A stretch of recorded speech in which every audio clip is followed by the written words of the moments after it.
Good morning. I was meeting with the speaker, so ran a little over. Apologize. No problem. Okay, what we're going to do this morning in the next hour is hear from Chris and Heather on the new initiatives that are being proposed in the governor's budget. Get into some more detail. There's a lot there. I think I would start with Chris, unless the two of you have scheduling issues or see any reason to start to reverse the order. It works with me. That's fine. Okay, you're on, Chris.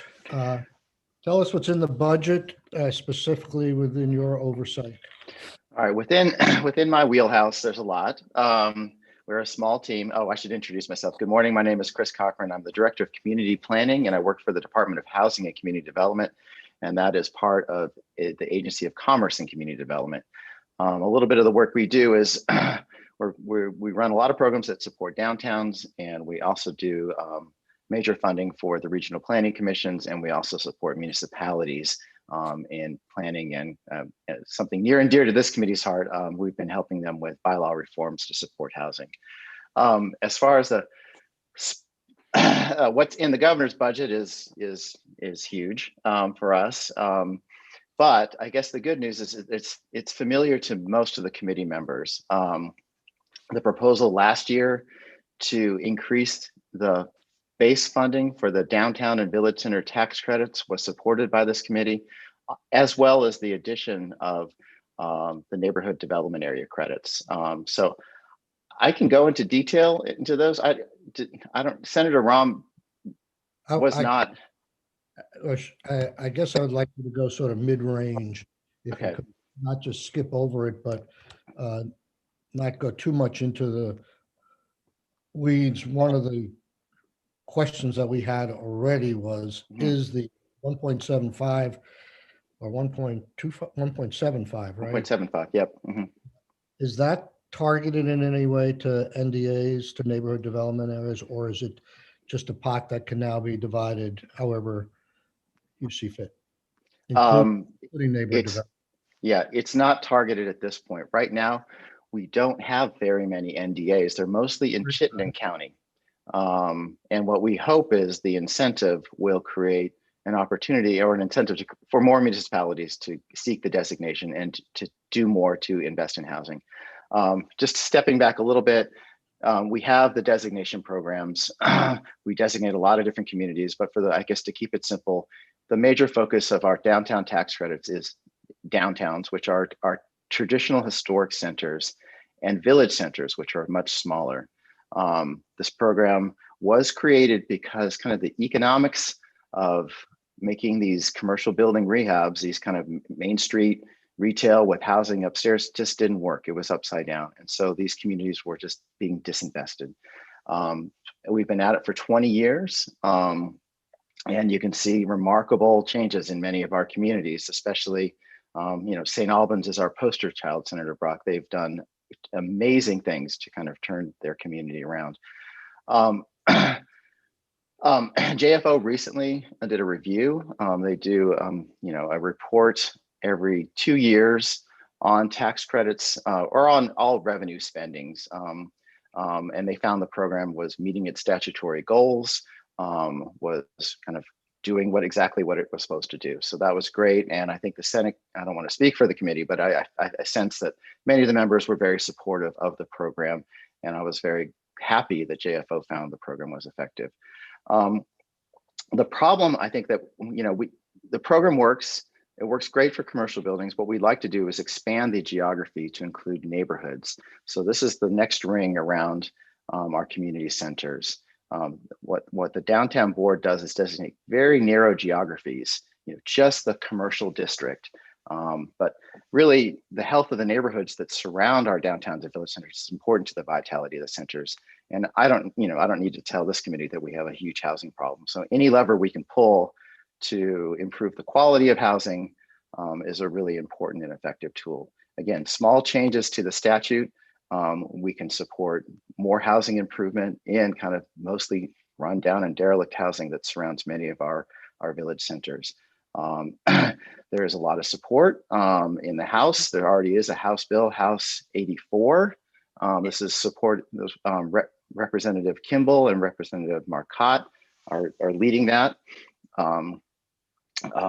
Representative Ansel did a preview of the bill from the tax commissioner the other day, and she said she was generally supportive. So I think because everybody understands this and understands the housing needs and what we're trying to do here, I do think, knock on wood, I think we'll find some support for this.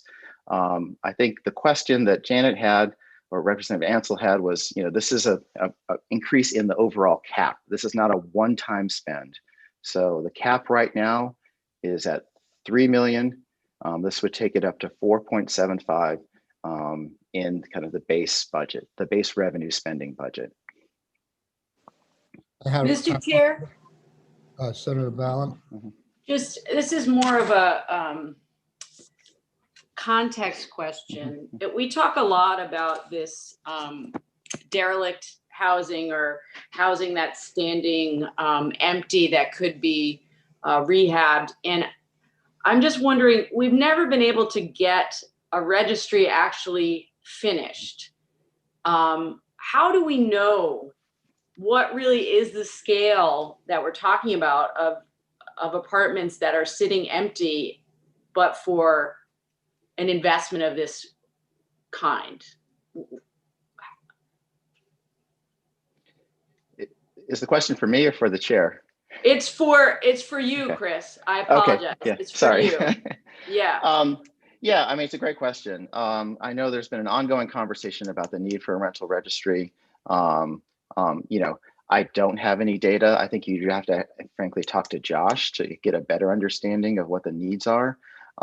What this program does is it pays for basic kind of code-related improvements and exterior improvements to the buildings. And these are often the things that just, you need to do to make them safe, but they often just don't happen. So I do think there is a logical nexus between, what do we have? What are the needs? And where is our money going to make sure that these buildings that we're investing in are safe? But for this, groups have worked on this proposal for several years. Yeah. For various reasons, it doesn't ever get traction. And I think you'd have, I'm on the periphery of that. Yeah. So I think really a conversation with Commissioner Hanford would be really the best way to get your answer, kind of the status and where that is. And maybe also check in with Rep Stevens, because I know he's been working at this for years. Yeah. And I don't doubt that there's a need. I just think it's so hard when we've been having this complementary conversation. We never have our answer, so we don't actually have the data. So, well, just in my nonprofit, I can look out my window and I see 3 rundown buildings, and I'm like, if somebody would just, if there was an incentive or a reason why somebody would fix them up, that could be somebody's house. I mean, I've lived in my community for 15 years, and these buildings have sat vacant, and it's heartbreaking, especially when we've got so much need. And you can drive, Montpelier is my downtown. You drive through the town, and I can just visually see the condition of housing. And I know the investment's needed, and for various reasons, people don't do it. Usually because the economics are not there. It just doesn't make sense. And we've learned from VHIP that it really doesn't take a whole lot of money to get people to say, maybe I should do that. So a small, modest investment through tax credits or through VHIP or anything, these are all things that I think we can do to improve the housing stock. And relevant to this committee, if we're doing everything we can to bring more people to the state, that only increases our housing pressure. So we really need to do something. I'm preaching to the choir, but we need to spend money in housing. And this is a tool that's proven to work. It fills gaps. It is focused on rental properties. It isn't focused on home ownership. But I think there's a real need. More Collins from VHFA may actually have, really finer data on housing needs and where we should best put our investment. But I know it's there. I look at my communities and I see it. Just so you know, we'll be focusing on the registry and sections as a corollary to this. We have in the past.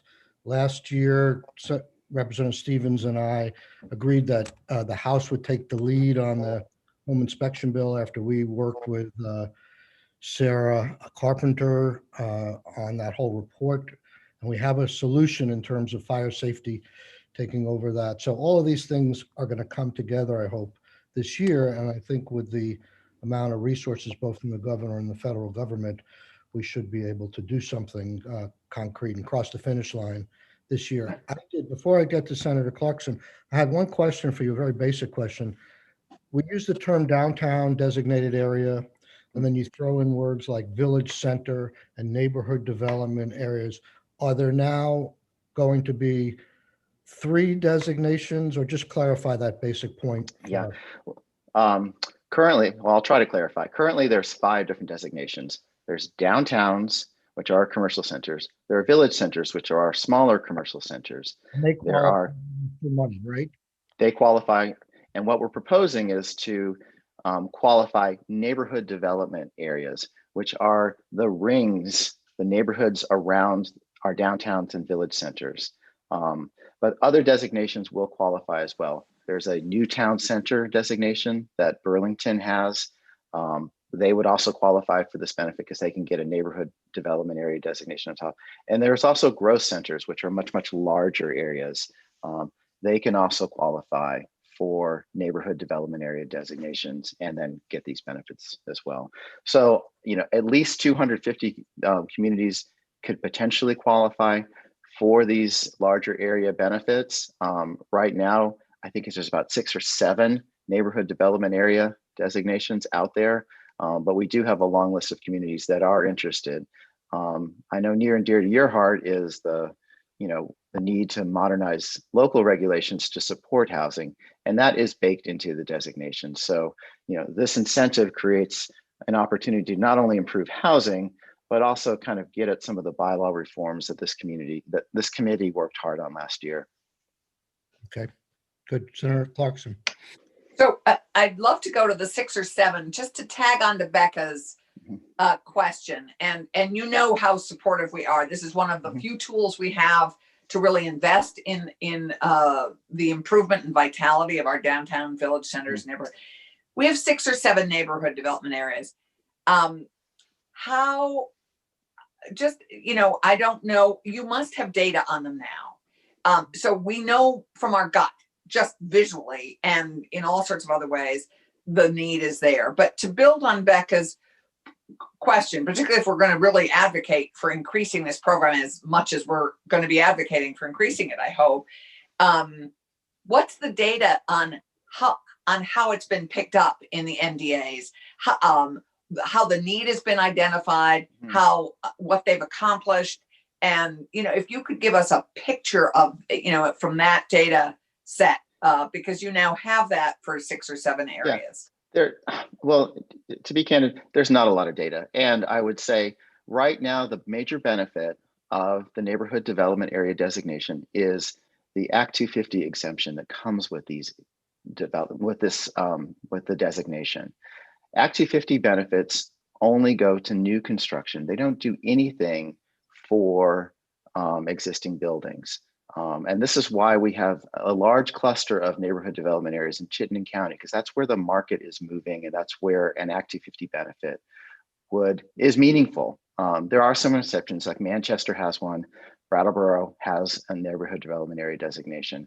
But this added incentive to create a benefit to improve existing housing stock will make this program relevant to all across communities, because most communities don't, they need money to fix up their existing buildings. Right. There's not a market, or it doesn't make a whole lot of sense in certain markets of the state to build new construction. Only in Chittenden County and a few other areas does it actually pencil out.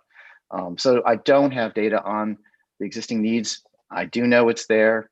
Do you have data on how the NDAs have been used and how productive they've been, and how much development has occurred? Yeah, I don't have it off the top of my head. We just did I have an annual report on the program that I can send the committee after this, that talks about activity of the priority housing projects exemptions. These are the Act 250 exemptions that the NDAs qualify. And off the top of my head, I want to say it's like 800 units of new housing did receive this exemption. And it saves a lot of time and money to develop housing in these areas. But that's, again, new construction only. What we're talking about is something, existing. new benefit targeted at existing buildings. One question, Chris. In the first year that this is operational, is getting the designation going to get in the way of the application process? In other words, if these neighborhood development areas want to apply for money, they're first going to have to get a designation. Do they going That to is have? So while other people already have the designation of the downtowns, they're going to put in their applications for money right away. Is there a long process here, and how do you preserve the money in new designated areas? Yeah. Yes, the other communities, I think we have a list of about 30 communities exploring it and making progress to it. Many communities will have to update their bylaws to qualify for the designation, and that does take time. And so the communities that are already in the program would get a benefit, but they've done the work, so that I think arguably they should be rewarded. We have a lot of ideas and a lot of interest to kind of make the application process easier, but I think that's probably another conversation, for another day. It sounds like it's going to delay a little bit the effectiveness of what you're trying to achieve, and maybe there's some way we can start that. Yeah, well, there's just recognize too that there's significant demand for the existing tax credit program right now. Last round, we had over $5 million in requests for the 3 million that we effectively had available. So the money's not going to sit there. It will go to projects. And over time, as we get more neighborhood areas designated, more of the money will go more to housing. Okay. Let's move on, because I know you've got a bunch of programs that are running. We've got only an hour. Yeah, sorry that took so long. The other one is the Better Places initiative. This is a placemaking initiative. It funds, as we all know, our downtowns and villages were kind of hurt especially hard by the pandemic. The physical distancing requirements, the trend to shop for things online really did a great job emptying out our communities. We needed to do that, but the question is, how do we reconnect our communities? How do we draw people back to our centers and restart community life? In many other jurisdictions, they have used placemaking grants. Placemaking is not new. The Romans built a triumphal arch to celebrate their victory. We want to do the same, but more on a downtown and village scale. Investing in community pocket parks, making improvements to the downtown and village centers to kind of draw people downtown, support the arts in downtowns and village centers. These kind of small little projects that kind of give people an opportunity to visit, another reason to go downtown, shop, and support their local businesses. Last year, there was a $5 million request from the governor in CRF funds. It got a $2 million support from the House. And in the very last days of the session, the Appropriations Committee on the Senate side cut the funding. It was kind of hard news for us because we'd worked really hard and we had a lot of partners supporting this effort. Thankfully, the Vermont Community Foundation, the Preservation Trust of Vermont, the Arts Council, and one other group, did I say National Life Group? No. Raised $90,000 because they were all bought into making this happen. They saw the need. We created a pilot program with their charitable contributions. The grants were just due last week. We have, I want to say, 63 communities from all over the state. Rupert, just small little tiny towns with great ideas, just needing a little spark to get them going. Nearly $1 million in requests for about $2 million worth of projects, but we only have $90,000 worth of money to award in this round. So I see this as a validation of this idea. There's a huge community need for these types of projects, but obviously the demand is significantly outstrips what we can support. And with the governor's recommend of $5 million, this is a problem that I think is a good one, and a good one that I think you can probably help us fix. He's requesting $5 million in one-time monies? Yeah, this is one-time investments. Yeah. And can you get us some summary of the requests you've received? Absolutely. Okay. Senator Clarkson? So a great example of this is Springfield. And they, as you know, this is a very challenged downtown right now, but with lots of creative energy. As you know, Matt Dunn's Park Street School is really one of the centers of that. But they had a bunch of derelict buildings that a group got together and paid to have them taken down right on their river. You know, Springfield, the Black River runs right through Springfield. It's really magnificent with a set of fabulous waterfalls. They created a pocket park. It's slightly bigger than a pocket park, but they took down these buildings, and that has made such a difference. There's a place to go with your sandwich.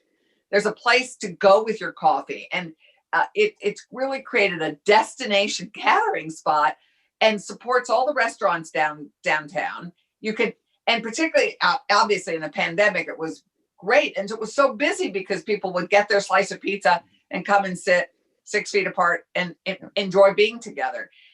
This is a classic sort of it's not the poster child for better places, but it is a great example of a fairly small project, but one that's had big impact on the pride of the community. You can now see the river as you drive through downtown. You can see people having fun, and it reinforces come downtown, come and be here and take part of the economy, and then enjoy and be, have a great moment.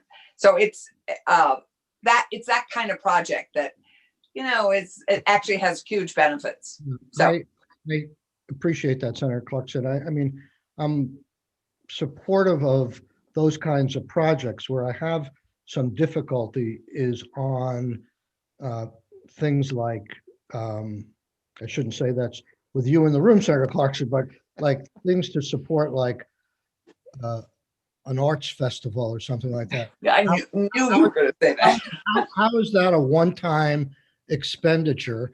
And where else are we funding support for that in state government already, like giving money to the Arts Council and things like that? Where do those kind of things come in? And if we do this 1 year, is the request going to be next year that we're now in the business of funding these local communities? That I just have those kinds of things strike me as something that the local community, if it's small enough, when you go to the select board and all these nonprofits come and ask the town for a little bit of money. So that's just a concern. I have no problem with the pocket parts and the outdoor seating and all the other stuff. But when it starts getting, that's why I want to see what these requests are for and what we're funding, and whether we're funding them anywhere else in the budget as well. Are we creating a new program here? Right. And your concern is it's duplicative, and I get that, but I'd love to see some examples of the applicants, and let's look at it a little bit. You don't need to respond, Chris, at this point. Just a heads up. Now let's go on. That's fair. So that's Better Places. Other things, these are not budgetary, but the other thing that we would really like to work on, and I know it's a challenging environment to have an Act 250 conversation via Zoom, but the exemptions that were proposed for downtowns and village centers and neighborhood areas is something that we worked on closely with the affordable housing community and your community to come up with language that allowed that exemption. This did pass the House last year. It kind of got tied up in jurisdictional issues in the Senate, but it is really important. If there's one thing, if we're making all these investments in housing, a surprisingly large number of projects are people who do, if you do more than 10 units of fixing up, BHIP projects, your 11th project can be subject to Act 250 review. It doesn't make a whole lot of sense, in my opinion. And, we're trying to support our communities as they come back and bounce back from the recovery. Aligning our regulations to support housing development in the right locations is something that we can do. We talked about aligning state regulations with local zoning to get the outcomes we want. I think we are making progress there. Just the other day, we had over 100 people attend a zoning reform training that, that's tough, on Zoom, but, there's a real need and a real interest. But we also need to kind of continue to work on the Act 250 reform. Act 250 was designed 50 years ago when communities didn't have a lot of regulations. Now they do. They do a good job regulating what happens in their community. They want to support the housing, you know, aligning the state and local programs to support the outcomes that we're going to make with these investments in housing makes sense. Well, as you know, we passed it out of our committee, Mhm. and it didn't make it through the full Senate because of Act 250 politics, but we're willing to give it another try. I have alerted Senator Bray that we may be sending something his way, but it's not just in my mind, it's not just the inconsistency between 10 and 11 units. It's the fact that it's limited to designated downtowns where they already have, or it's limited to downtowns where they already have municipal reviews. So it's duplicative review in that sense. So we're spending time and money on something that has some oversight already. Well, and anything we can do to support this effort, I'll let you know. I think the administration does plan to release, you know, a bill. I hope to include the language that you guys worked on so hard in S237. Again, it incorporated a lot of concerns that the affordable housing community wanted to put into that bill to make sure that when when we exempted these communities, that affordable housing would still be created, that these communities would not be gentrified. The other thing, you know, not really in your wheelhouse, but there is a proposed spend of the downtown transportation fund. I'm not sure if this will be in the big budget bill or the transportation bill, but you know, the 23 downtowns have a dedicated fund to pay for kind of the streetscape amenities that make walking and biking and transit options kind of something that you actually want to do. Give people a reason to get out of their cars and walk and shop in downtowns. It's those investments in the kind of the public infrastructure in our communities that are really important. The funding was just not enough to even support the downtowns. It was $300,000 to $400,000 a year in kind of these streetscape improvement projects. The governor's proposing a huge boost, you know, $5 million boost, and wants to expand eligibility to include certain villages that have kind of gone through a kind of comprehensive master planning process to do, you know, they deserve an opportunity to build out these amenities like the other communities have. They just need more resources to do it. Again, you know, these investments make our communities attractive. If we're trying to draw new people to our state, you know, nothing says, you know, we care about this community and it's a good place than kind of people working to make their community better. I don't know if they have any, it's really probably not in your wheelhouse, but just FYI, you know, all these programs are coming together to kind of try to revitalize and boost our centers, kind of make one-time spends to kind of make these places better. Clarkson. So, you know, that's a good example of, you know, just as we've just talked about better places, this transportation program sort of perfectly complements it in that a lot of those streetscapes, because we've given so much, we've appropriated so little money to that program, and it's a great program and it's seen some lovely results. I see that as a complement to better places, not duplicative, but sort of as a complement to it, and because it is really primarily focused on the street, on whatever's road related, right? It's not absolutely. I mean, you're making a great point. Like what Better Places is, you know, would do a temporary something, you know, to see what the, you know, the bump out would do to support a business.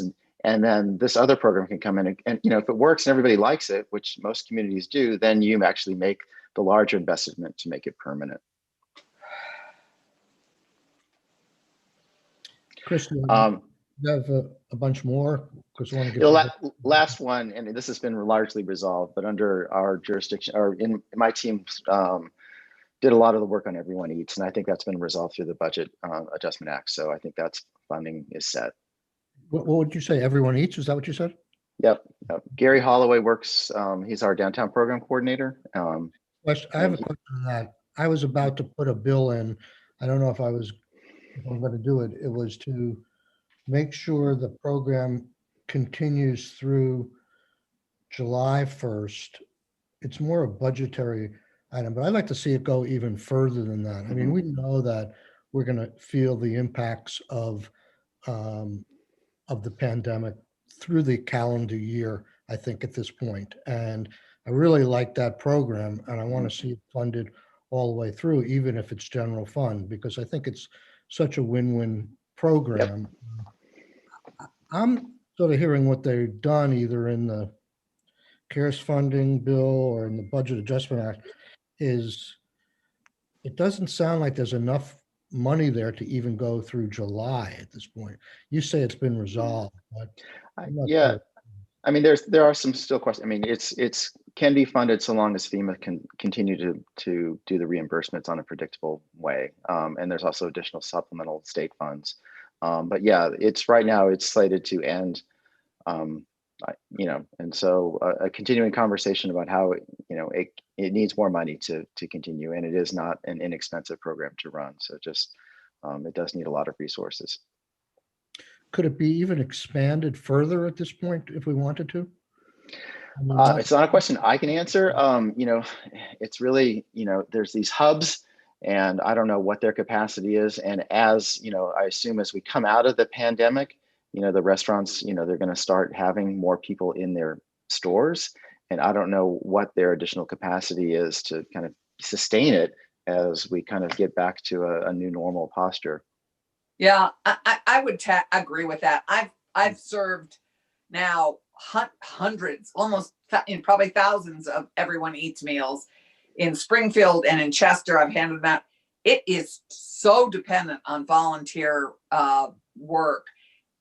In addition, and I think you're right, Michael. I think there'll be a need through the end of the year. It may be great to go, but it is. I don't think it. I'm not sure there's an infrastructure set up for it to be a permanent thing, because it is pretty dependent on a lot of volunteer time. And I think there's that energy for something where they feel the urgent need in a pandemic, but my guess is that will dissipate fairly fast once we get through some of the once we get the vaccination piece dealt with. I think that anyway, I think that's something worth looking at, but I think you'd want to hear from the chap at Sevka who's running it, and some of the people on the ground who are running their programs. We'll have Gary Holloway in pretty soon. Yeah, he would be the one to chat with. Now, I remember I'm supposed to get you a list of Better Places projects who are in the queue, and there was one other thing that I was promised you. Can anybody help me remember what that is? I didn't write it down. Any data you have on NDAs, the kinds of projects that have been done in the NDAs. That's right. Okay.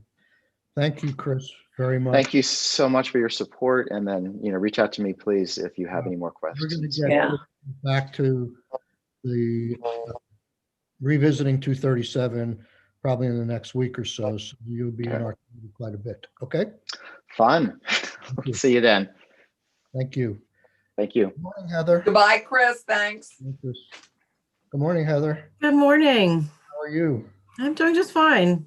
It's great to see everybody. Yes, we'd like to have sort of the same drill here for you to listen to in your department. Well, for the record, my name is Heather Pelham. I am the Commissioner of the Department of Tourism and Marketing. And it seems to make sense to me, just building on the conversation we just had, is to start with the consumer stimulus proposal, because that really feeds into this conversation of how we can support our local communities and so forth. So one of the proposals in the governor's budget is to reestablish the Buy Local Vermont program. This was the discount program that we did a pilot program in September. We know we had lots of conversations about expanding it at that time as well.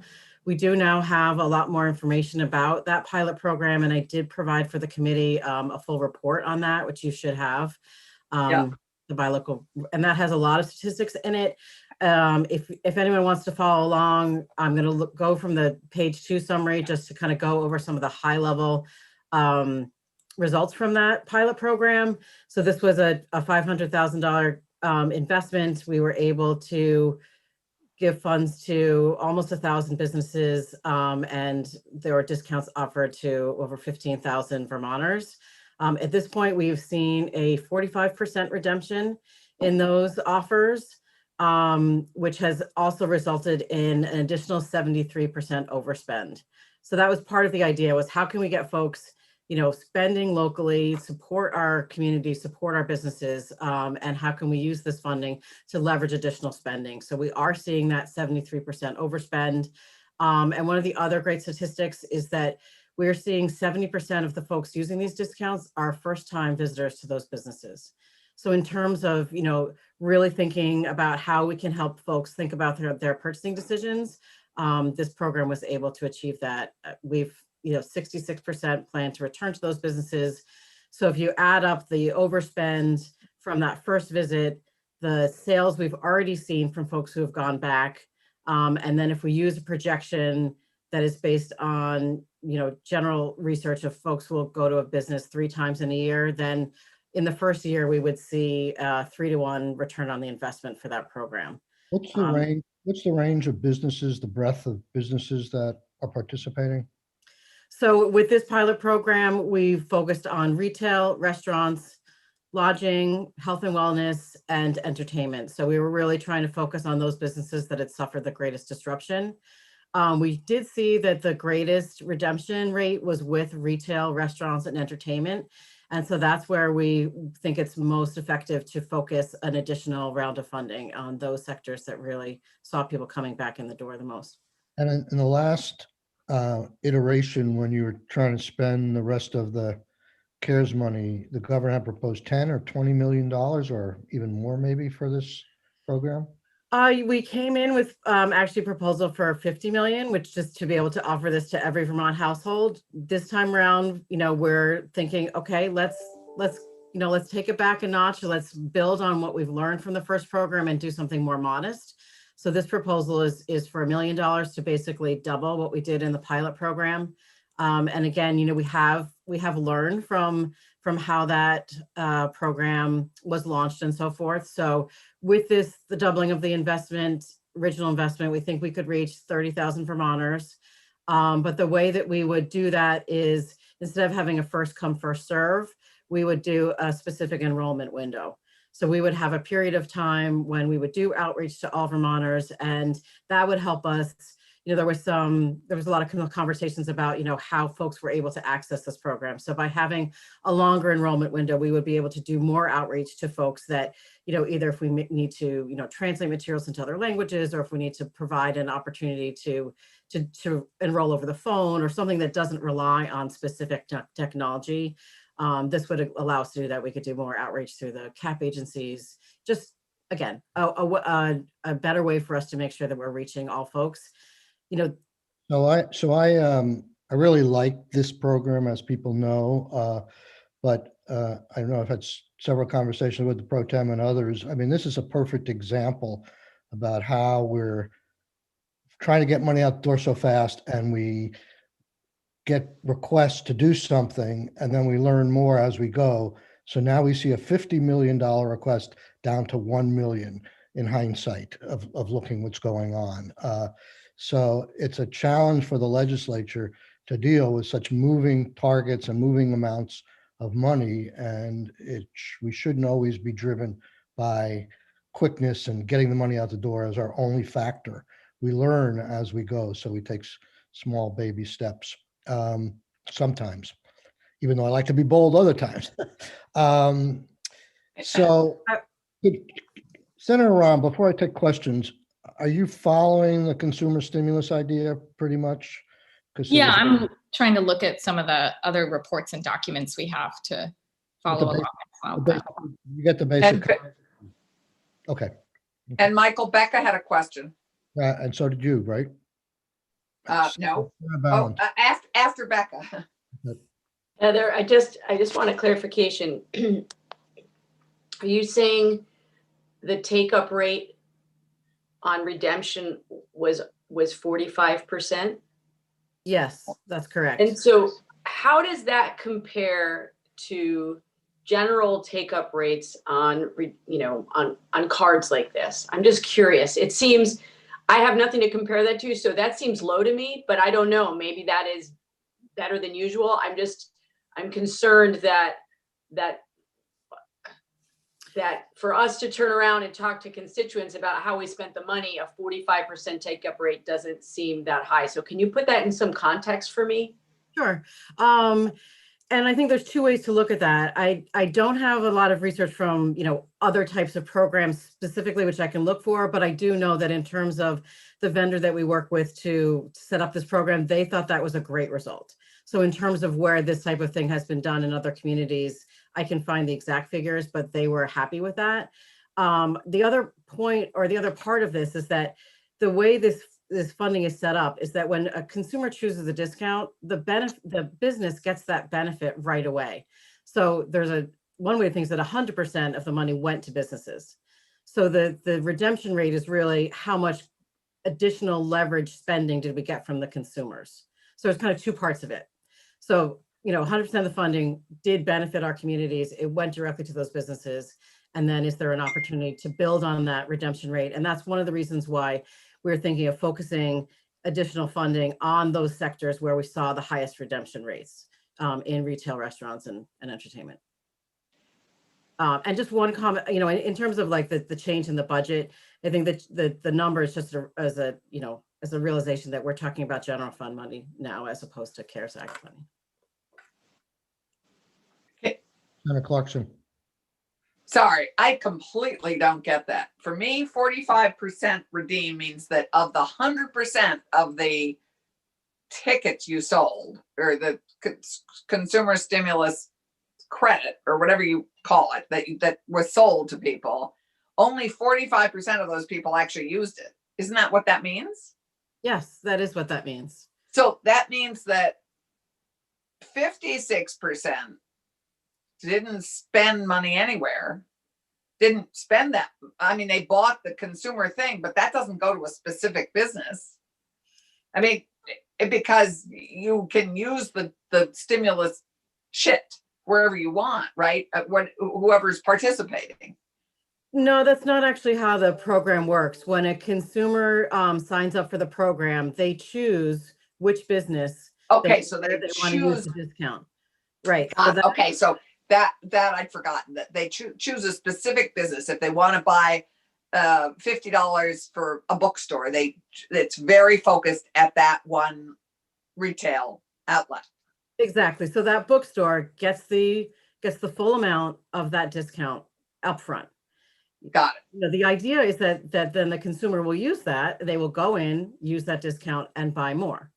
And like I said, we've seen learnings from this, that the sectors where that works the best are retail, restaurants, and right. Okay. And then the other bit, I'm sorry if there was another question, but no, I was just sort of tagging on to Becca's concern, because to me that you'd want to have people redeeming things they pay for. So it's interesting that they didn't pay for it, did they? One more follow-up, Heather, and I'm sure you sent it to us back when we first talked about this program, but if you could flag it for us again. I just wanted to look at the sectors and the businesses that were in the initial program, just because how COVID days are. One COVID day, there's like 6 other kind of days, so it's all very foggy, and I'd love just a refresher on that. Sure. So we looked at the sectors, that had been most disrupted. And then within those sectors, we wanted the distribution of these discounts to be across the entire state. So it was retail, restaurants, lodging, entertainment and attractions, health and wellness, and there was a category for other. And we did outreach to those businesses to see who wanted to participate in the program. And I would encourage everyone, if you have a chance, within that report, there's a couple of video testimonials, as well as just, a whole bunch of other testimonials in terms of the impact that this had on businesses. And sometimes it was just the psychological boost of new customers and introducing themselves to new customers. And, if there's an opportunity to have some of those businesses who did participate in the program come testify, I think that, they could also share with you as to, how much of a difference this made or didn't make. Going into like an additional round, that besides, giving consumers a discount, besides giving businesses, kind of reestablishing that consumer relationship, we're also thinking this is a program that can be targeted to our village centers and our downtowns. And so, another way to get folks, out of their house, come back downtown, all the, additional benefits that come with that. So we're thinking that this would be targeted to those same, designation programs that Chris just talked about, as a way to, to stretch this money as much as we can, but also kind of fulfill other goals of getting that economic activity back to our downtowns. Who are And the, for health and wellness, I just want to make sure I understand. When you say that, are you talking about gyms, spas? Like what falls under that Yeah, it could category? be, personal care services, so salons, like you said, Okay. it could be gyms, those type of businesses, yeah. Okay, thank you. so who qualifies for the discount? How do you get into the program and the pilot program? How did you pick the people who qualified? So the consumers, it was a first come, first serve for folks to sign up for it. And And in and this time around, we would have a larger enrollment window. how did you know how to limit that in the, We gave out the discounts until they ran out. which was quickly, Which was as very I recall, and there were some very frustrated people. We were How- frustrated, how we much was the discount worth? So the discount ranged. So, we were trying to create the right balance between incentivizing a purchase. So it ranged, but different higher ticket purchases, you would need to give a bigger discount to incentivize. So in the pilot program, it ranged from $10, which you could use at a fast casual restaurant. Most all of the discounts were $30, but we did also include $150 to incentivize lodging. Right. We think it probably, in another round, I think we would settle on $1 figure. And then we would design the program so that consumers had more choice. That was the other, kind of feedback that we got from the original launch, was that because everything happened so fast, that folks were not able to get the discount at a place that they might normally frequent. And so, a longer enrollment window will help that. But also we would be able to say, like, okay, if we're able to fund $50, you can choose to use that all at one place, or you can choose to do $10 increments at, 5 And different businesses, just to this- give the consumers more choice. This is one-time money, right? This is one-time money, yes. This is to help bring the businesses as well as consumers out of the pandemic and help Vermont businesses with Vermont consumers buying their products. Right. Well, Exactly, yeah. I tend to agree that even though your consultants say that 45% is a good rate, it would seem like there may be some tweaks we can make to get people to benefit from the discounts that they've signed up. Maybe there's a nominal charge and they feel like they have some investment in it rather than something they got for free. So I don't know what the administrative complexities are, but it's supposed to help both consumers and businesses. And it seems like the businesses are definitely getting the full extent of the help, but the consumers, to the extent they don't use, only 45% of them use it, they're not getting any help. So those other 55%. So Senator Clarkson. So I would say the one thing that I'm really excited by is we've been pushing buy local for years, but to have 70% visiting a local business for the first time is, to me, it may be one-time money, and we may, but to me that establishes hopefully a pattern that will be ongoing. So it may be, again, one-time money, which may have a permanent impact on people's shopping habits or consuming habits. But because that's a powerful thing. I mean, I know it's not very many people, but 70% going to one of their local businesses for the first time is to me one of the strongest things, one of the best takeaways for me.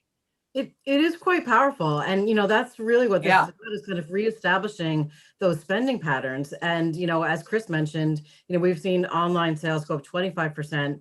We want to make sure that people, that's very convenient, but this is an opportunity to have folks come back downtown to remember those local businesses. And to, it really is a win-win to support both sides of it, the way we see it. So. Senator Ram. Thanks. I just want to sort of unpack that a little bit more about getting people back into our downtowns. There's a lot of women and immigrant-owned businesses that start out of their homes so that they can take care of their kids and give people a flavor for different types of food that they come pick up, et cetera, before they're able to establish a business that has bricks and mortar. I'm thinking of Cafe Mama Juana in Burlington. People loved that takeout, and then it became a restaurant. I just don't want to overemphasize bricks and mortar places over a lot of informal businesses. And I know you said, you know, it's like a lottery system. It sounds very technically challenging if you are, you know, a new American or the average person who's really busy doing other things to be part of this. And I wonder if it's possible to pilot, like, where, you know, I appreciated Senator Ballen's question, because our Old North End businesses included, for example, are we seeing people go to the halal market? You know, are we seeing populations served and sort of their economy represented in this? Or a lot of people don't feel connected to downtown Burlington who live in Burlington, you know, so they feel maybe more connected to North Street or some area in the New North End, like the shopping complex with Hannaford's. You know, how do we make sure we're really also supporting local people accessing local businesses instead of the people who might join a lottery online? Can we do a pilot where you give 10 of these to people at AALV and see where they shop, that kind of thing? Well, I think there's definitely an opportunity for us to do as much outreach as we can on both sides to make sure that, you know, businesses of all types understand that this program is available to them and to support their participation in the program. And then as we think about, you know, the only reason to do any limitation is just based on the funding available. But, you know, we can definitely look at that. I think it's a great point to make, that like you know, the designation areas, do they really fit where we want to put our priorities? And let's figure out what the right kind of definition is in terms of where we want to focus these efforts. And I very much hope you're tracking how many new businesses you now know about. I mean, the biggest, you know, one of the biggest lessons from a lot of women and minority-owned businesses nationally being in the back of the line is they weren't already part of networks where they were able to activate quickly to access resources and programs like this. And so you have a metric for how many new businesses or how many women and minority-owned businesses you now have in your network because of new outreach. Yeah, we can take a look. I haven't looked at the business. We can take another look at the businesses who participated the first time, and then see where the gaps are to make sure that outreach is done. If this program were to be funded again, to make sure we can expand that. Absolutely. Hey, Heather, thank you. Could you go on to marketing? Sure. So, you know, the other big proposal in the governor's budget is one that is quite exciting to me, in terms of it's a way to really focus on the incredible disruption that we have seen in the tourism and hospitality business. So the proposal is for a new funding formula to support the industry, both in the short term and the long term. So this is not only to help us come out of this crisis, but also to stay competitive in the long term. And I know that, you know, I've testified in this committee before in terms of the economic impact of the tourism industry. You know, this is an industry that brings in $3 million in visitor spending every year, 10% of our workforce. You know, in a normal year, $373 million in rooms and meals taxes. You know, the losses that we have seen are quite staggering. We have seen an estimate that we've lost, you know, over $1 billion in that visitor spending in the last year. So in terms of, you know, what can we do to support this industry going forward? You know, we're looking for, is there a way that we can provide some additional funding without putting additional pressure on the general fund budget? You know, we were able to use the CARES Act funding, but, you know, what are we going to do going forward? And so the proposal is to look at the difference between the rooms and meals tax receipts that are brought in at the end of the fiscal year compared back to the projections from that last January, thinking that the budget is built on those projections. So if there is a differential there for the rooms and meals tax receipts that are received at the end of the year, to be able to use that to fund the promotion of the state, to bring that visitor spending back to the state. And then, you know, we're focusing on the sector that's bringing in those revenues to be able to support them going forward. So the idea is that the fund would be seeded with a $1 million investment. And also, part of this is to create a fund where we could keep the balance from year to year, so that in times when budgets are tight, that we would be able to build up this fund so that we wouldn't be coming back when we, arguably need that most is, when times are tight, to promote the state, to bring in that economic activity. By creating this new fund, we would be able to rely on that in tough times, so that, we would use the good times to shore up our finances for the tougher times. So that's the general concept of the, so this would be, again, the rooms and meals tax receipts over projection from the previous forecast. What did you receive in CARES Act funding? We received a total of 6.5 million. And I think you probably provided us with this before, but if you haven't, can you do it again? Can you give us some written document of how that was spent? Sure. Some of it was, we basically had, 3 different kind of priorities is the easiest way to think about it. We did 3 different consumer stimulus programs, the Buy Local program I just talked about. We did a regional marketing grant program for local communities, and we did a Buy Vermont Made consumer stimulus program to spur holiday shopping at the end of the year. Then the big chunk of that money was for brand awareness, to introduce ourselves to national audiences who may not have thought about coming to Vermont, to plant that seed for them to travel in the future. And then within that brand awareness marketing, we had a specific chunk for travel safety messaging aimed at, folks coming to the state prior to ski season, so that they really understood what the rules were. I can go through, I don't know if we're out of time now, but I can go through any of that in more detail. But, that's what we were looking at is, how can we balance that messaging of, yes, we want you to come to Vermont, but we need you to do that safely. And, yes, we want you to come to Vermont. We use that money to create assets that we could use going forward. So we've got a longer tail out of that money than just the immediacy of those placements. And okay, yeah, if you can provide us a report or something that breaks that down. We don't need to go into detail right now, but if you may have already provided us with that, but we're still getting some of the numbers, so I haven't yet, but I will absolutely do so. And I understand the funding request going forward in terms of the rooms and meals tax, but is there a request in FY22 in the governor's budget for marketing or for your department in general? Well, that's where the fund would be seeded with $1 million. So there's a $1 million initial ask in the governor's budget. And what is that $1 million above and beyond what you've got in previous years, or is that the total? And what did you get in previous years?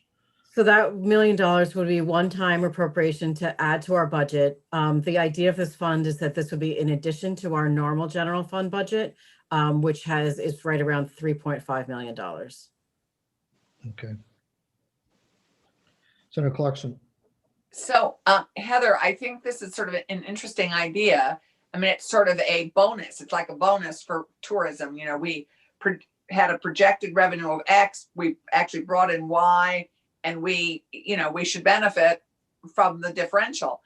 But I don't see any of what that would have actually meant in FY 18 or 19 to you.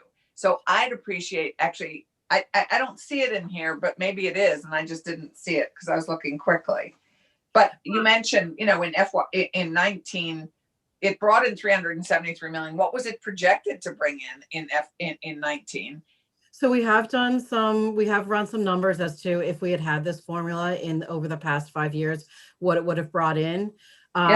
It varies in FY8. We're also thinking that, we're looking at those excess revenues, we're just looking at the 69% that's for a general fund. So if we look, using that 69% in FY18, this funding formula would have given us an extra $552,000, $550,000. In FY19, it was $414. So it's around, $500,000 a year. There were some years where we would not have received anything. So FY20 is a perfect example. We also would not have received anything in FY16.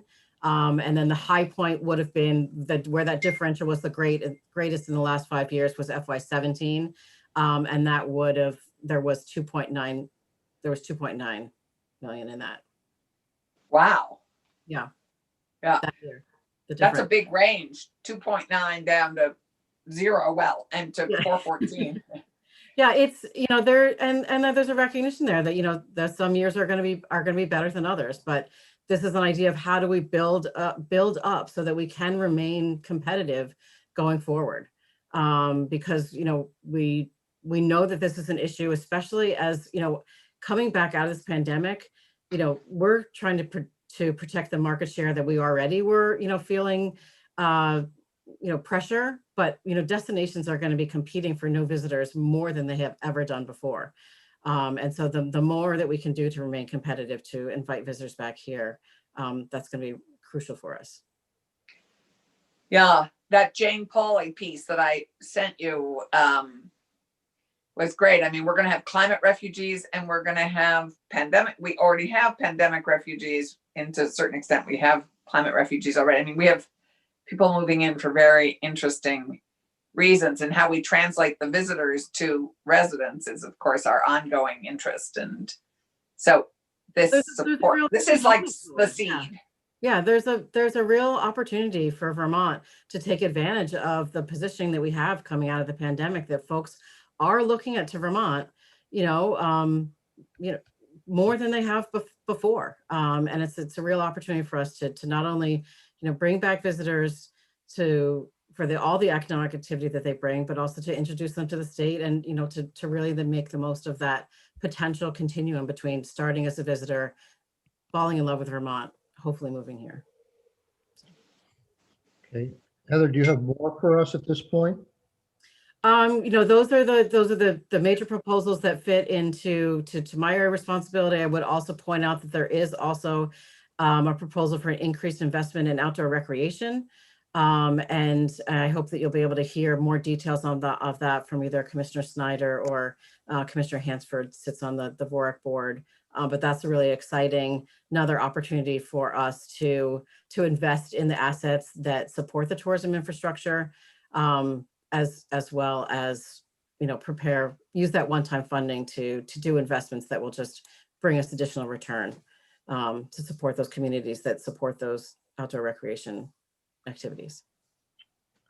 Heather, thank you very much. Very helpful. Committee, we will take a 10-minute break. We'll come back at 9:45. Thank you. Chair, I Thank believe you, that Heather. Ram has a question. Yep. Well, I so- wondered if I could stay on in like a breakout room with Heather to chat if you really want to give everyone a break. Just wanted to. Okay. We could use a break if you want to. I don't know how that works, but if Nathan can set that up for you, that would be Because great. you're going to stay live. I mean, it will be You live. wouldn't in a breakout room. Oh, Nathan, you're the tech whiz. I bet he can arrange it. I'm doing it If right Heather now. has the time. Thank you. And Heather, yes, if you have the time for a couple more I'd be thoughts. happy to. Thank you, Randy. Thank you.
Good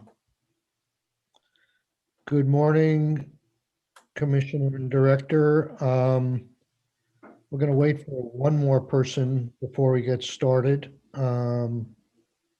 We have three at this point. So we're waiting for either Senator Ram or Senator Ballen. And we'll give them a couple of more minutes. Otherwise, we will begin in 2 minutes. 065. Who was that who entered the waiting room? Senator Ballen. Oh, okay. Okay. Nathan, when I get a notification that people want to be admitted, is that something that I should feel free to do, or do you usually do that? I'm just following standard protocol for making you the co-host. So Okay. you'll get anything that I see. So feel free to admit people if you see fit, but I'll take care of it from my end. Okay, good. Okay, I think we have everybody. Good morning, Commissioner. Good morning, Cameron. Good morning, Damien. We're going to continue our discussion on S10. I sent you all a draft proposal last night, which is just a starting point. I don't want to have the commissioner have heart failure, and I may let him know that. So as I see the issue at this point is we've got pretty much everything for the sunset extension resolved, except for the one issue of where an employer has shut down and reopened. In the law we passed last year, we were trying to say, in that case, all things being equal, we wanted to make the best effort possible to get the employee back into their job. And that's the tension here. How do we do that in an administratively fashion, in an equitable fashion? I think if the employee has left for COVID-related reasons, there is no chargeability. Certainly, if the employer has shut down or partially shut down and has not reopened or reinstated those positions, there is no chargeability. But where the position is now reopened, how do we maximize the connection and the possibility of the person getting their job back in an administratively doable fashion? So I'm going to ask Damien to walk through the amendment that's proposed to see one approach to this. Then the commissioner has, I don't know if the letter, I think you sent your letter to everybody, didn't you, Commissioner? So the committee should have that letter. That's another approach, and hopefully we can work towards a solution that works for everyone.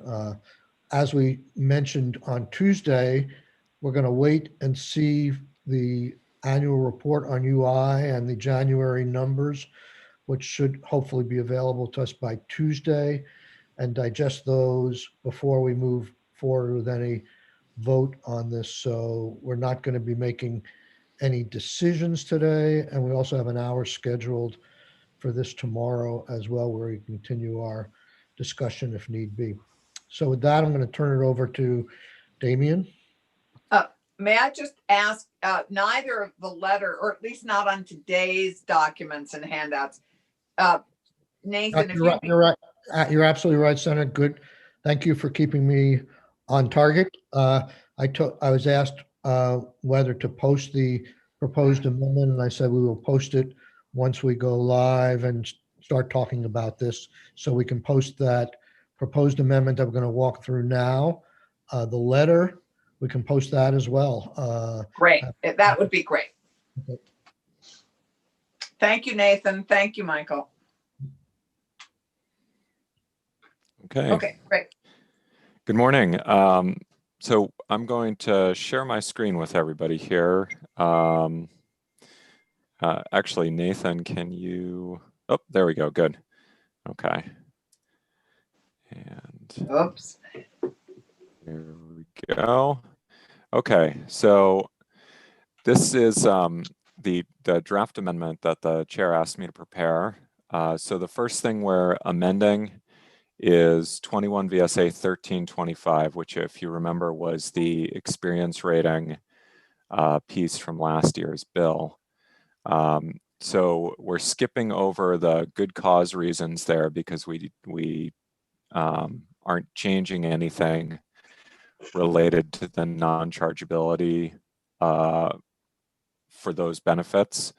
The first change here in subdivision 3A, I'm clarifying that it's subject to the provisions of subdivisions B, C, and D. It said B in the original bill, but C and D also impact this. D is a brand new subdivision. And then I just wanted to make sure that everything was crystal clear here. So this is just crossing I's or crossing T's and dotting I's. The next change here, this is to address the issue that we talked about employers who have had to change or reduce their operations as a direct result of the state of emergency or an order or directive of the governor.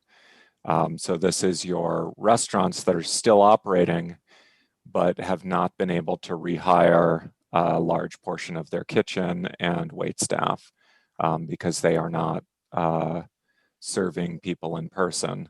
Or if they are, they're doing it at a significantly diminished capacity. The next piece here is just clarifying. So if you remember, there were two pieces. One where the employee voluntarily quits because they have a quarantine recommendation. And the other here is I'm clarifying that this is where the employer temporarily lays off the individual so that they can quarantine. So this is, again, just a little technical cleanup and moving the verbs into the present tense. And then otherwise, it's the same function here where it's basically the employer is laying them off in quarantine or be isolated because of exposure to COVID-19, regardless of whether they actually have it. So the next piece here is, because we've now run into calendar year 2021, and the department has mentioned that 2021 may look different from 2020 in terms of charge relief. What we're doing here is just clarifying that this is relief of charges during calendar year 2020. And then we're just clarifying, now that 2020 is in the rearview mirror, that the employer rehired or offered to rehire the individual within a reasonable period of time after the employer resumed operations. We've added a new, go ahead. I'm not clear on this. The line 4, maybe you'll get to this further, but does this amendment ultimately address calendar year 2021 as well? It does not, because I think, as I understand it, that's still an open question, and it may be a different approach. We could take out the during calendar year 2020 language very easily and just leave it so that this would be the default for 2020 and 2021. And then if the department has a different approach later in the session, they could propose that, and we can add that to the statute. So that's a good thing to flag. This leaves 2021 without a guarantee of charge relief. Yeah, it's a very important thing to flag because, as I understand it, the bigger problem for the department is looking back for calendar year 2020, and they may have more flexibility and bandwidth to deal with 2021. Okay, let's keep going. Okay. Yeah, thank you for stopping me there. So the next piece here down at line 10 is that the employer can show that it was unable to rehire or offer to rehire the individual before January 1, 2021, because it had not resumed full operations at the individual's place of employment.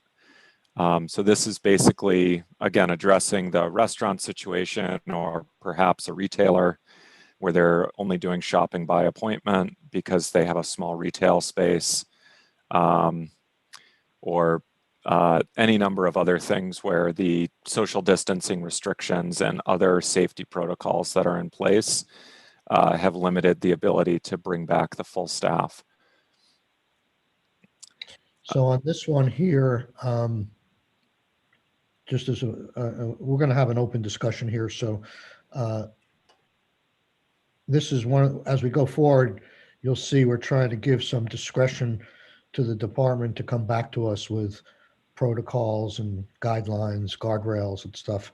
And it gets very tricky when you start dealing with situations where there's partial reopening or expansion from the worst point, and it may or may not impact an individual employee or not. So I'm not sure exactly how we get to that point at this point, but it doesn't, if there's in this case, just as an example, I guess if there's a business of 100 employees that shut down and reopened with 99 employees, I'm not sure whether the way this is worded that they could not avoid chargeability just because they hadn't gone that one extra employee to full operations. Yeah, one thing that could be added here, if there's concern that the resumed full operations could basically could give coverage for, say, a managerial or economic decision rather than a COVID-19 driven decision, is to basically say that it had not resumed full operations due to a COVID-19 related factor. And you could say, due to restrictions based on governor's order or the Reopen Vermont guidance, something like that. And we could specify exactly what the sort of fence posts there are that are guiding this decision. Now, as we get into this discussion, the point, as again, maybe I'm repeating myself, but this is going to be, I understand this is hard to do, and I understand there probably won't be a great deal of enforcement here, but what we're hoping to see from in this version is for the department to come with some process whereby at least the employees and employers know what should be done, and hopefully we're going to be relying a lot on the honor system here, but we want people to at least focus on that there was some sort of obligation to get the person back into work, and some sort of certification or attestation that at least moves the ball forward in that direction. The changes on line 13 are not actually changes at all. It's just I had to add that language in because as we added more conditions, it was starting to get confusing to read. So I split it into 3 subparagraphs. So this is just restating the language that used to lead into this, which is found up on line 6 here. So that's not a change. It's just a technical correction. So those are the big changes in 1325 before we get to this new subdivision D. And what this subdivision D provides is that in order to be eligible for relief from the charges, an employer has to submit to the Commissioner of Labor an application with any information required by the Commissioner. And I've set a placeholder here for the date as March 15th, 2021. You'll of course want to hear from the department about whether that is administratively feasible. But that was just a placeholder date that I put in. And then the application would need to include a certification that the employer satisfies the requirements of the subdivision for each individual for which they're seeking relief from the charges. And the application would be in a form provided by the Commissioner and would inform the employer of the penalties under the unemployment insurance law for a material false statement or representation to avoid or reduce a contribution or other payment required under this chapter. And that's an up to $5,000 administrative fine that can be imposed by the department if they find that you've made a material false statement to avoid paying the appropriate share of contributions.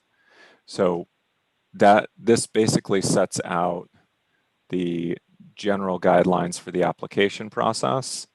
Sub 2 says that the Commissioner has to adopt procedures and a simple application form for employers to apply for the relief, and provides that the Commissioner is not required to initiate rulemaking in relation to any procedure adopted. As we've done with the other unemployment insurance and workers' comp bills, we're just making an effort here to prevent any delays because of the 4 to 12 month rulemaking process. And then the next provision here would require the department at least 10 calendar days prior to when they begin accepting applications to submit a report to this committee and the House Committee on Commerce, summarizing the procedures in the application form, and then also to commence a public outreach campaign to notify and employees of the requirements and procedures to obtain relief from charges under the subdivision. Again, the 10 days there, oh, go ahead.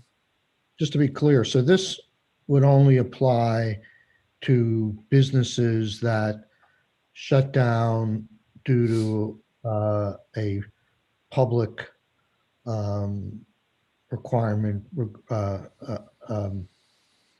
executive order or recommendation from the governor or the president, and have reopened. It doesn't apply to any voluntary quits due to COVID or to businesses that have not reopened, right? That's correct. So well, let me split the answer. So it's correct with respect to the voluntary quits.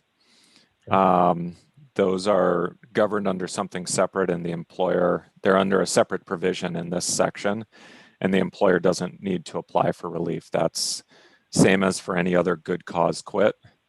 The employer is not charged for that because it's not something that the employer caused.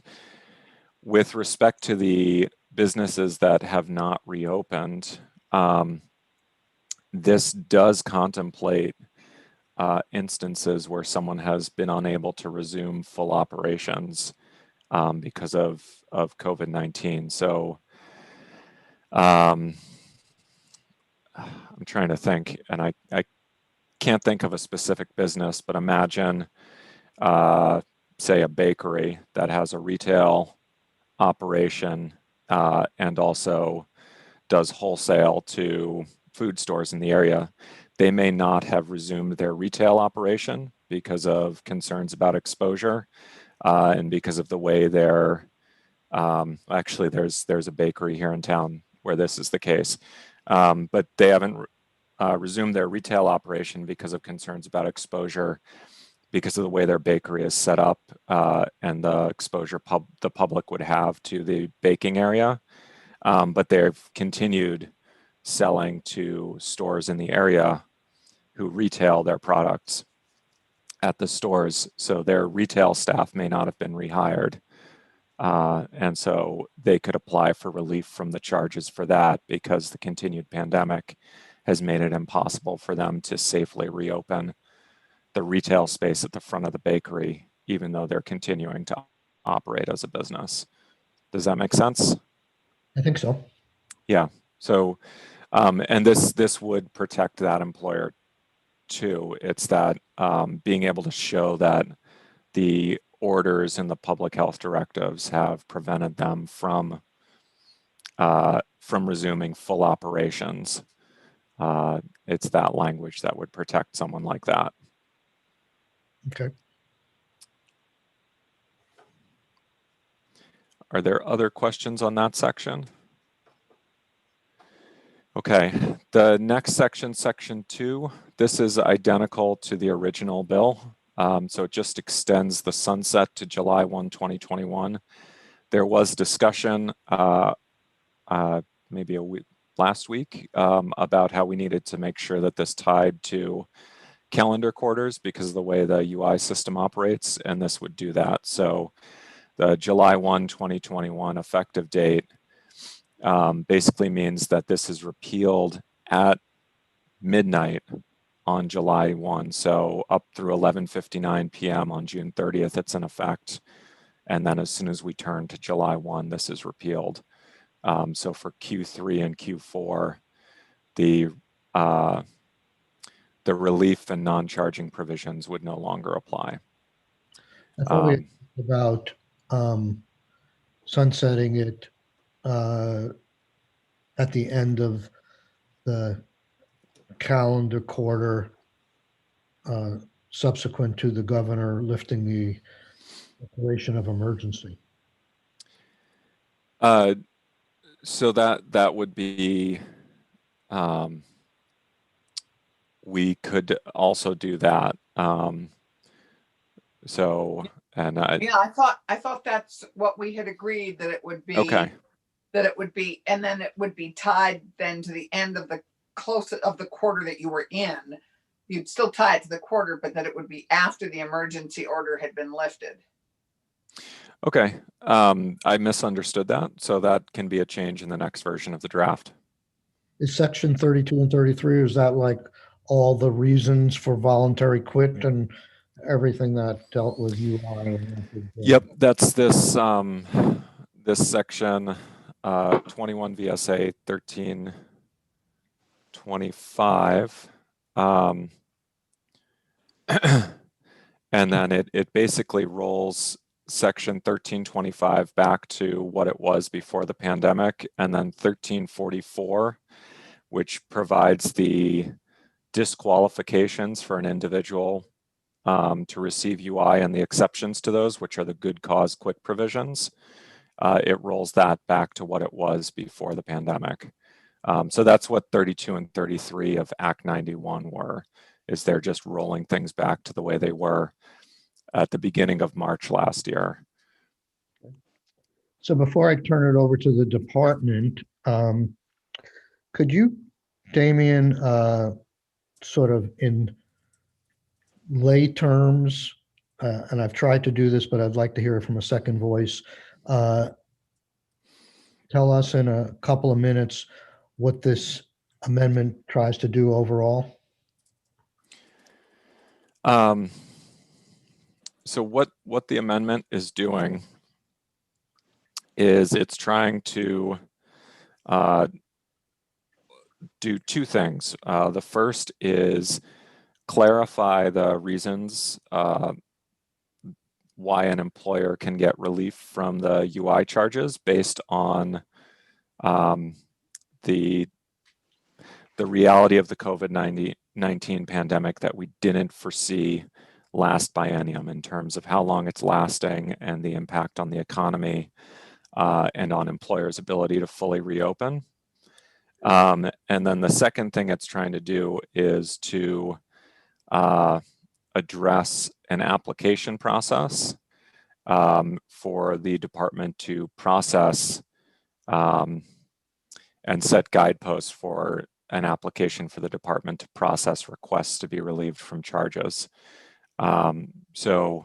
And that includes sort of providing notice of procedures for that, creating an application form, doing public outreach, and then establishing that employers need to certify that they comply with this, and then and reminding employers that there's a penalty if they're found to have misled the department. But this is also an acknowledgement that the department is going to have to take many employers at their word, and will only be able to really check these certifications through an audit process. So some employers, if they misrepresent, could be caught up in an audit and then penalized later. But in reality, the department is not going to be reviewing every single request for relief from charges for the tens of thousands of claimants who had a UI or a COVID-related UI claim. Okay, good. Thank you. Commissioner, we'll probably go to 10:30 or a little longer, but we do have tomorrow as well. And this may spill over to next week. So talk to us. Thank you, Mr. Chair. Good morning, committee. For the record, Michael Harrington, Commissioner, Department of Labor. Appreciate, Mr. Chair, your acknowledgement of using this as a starting place for us to work from, and preventing any future heart attack on my end. I think I want to give Cameron an opportunity, obviously, because it's his program, and I see maybe Senator Clarkson is itching to raise her hand. No, I just want us all to be on the same page. Your letter, Michael, I believe addressed some of these things, and we were going to post your letter. I can't find your letter, and Nathan can't.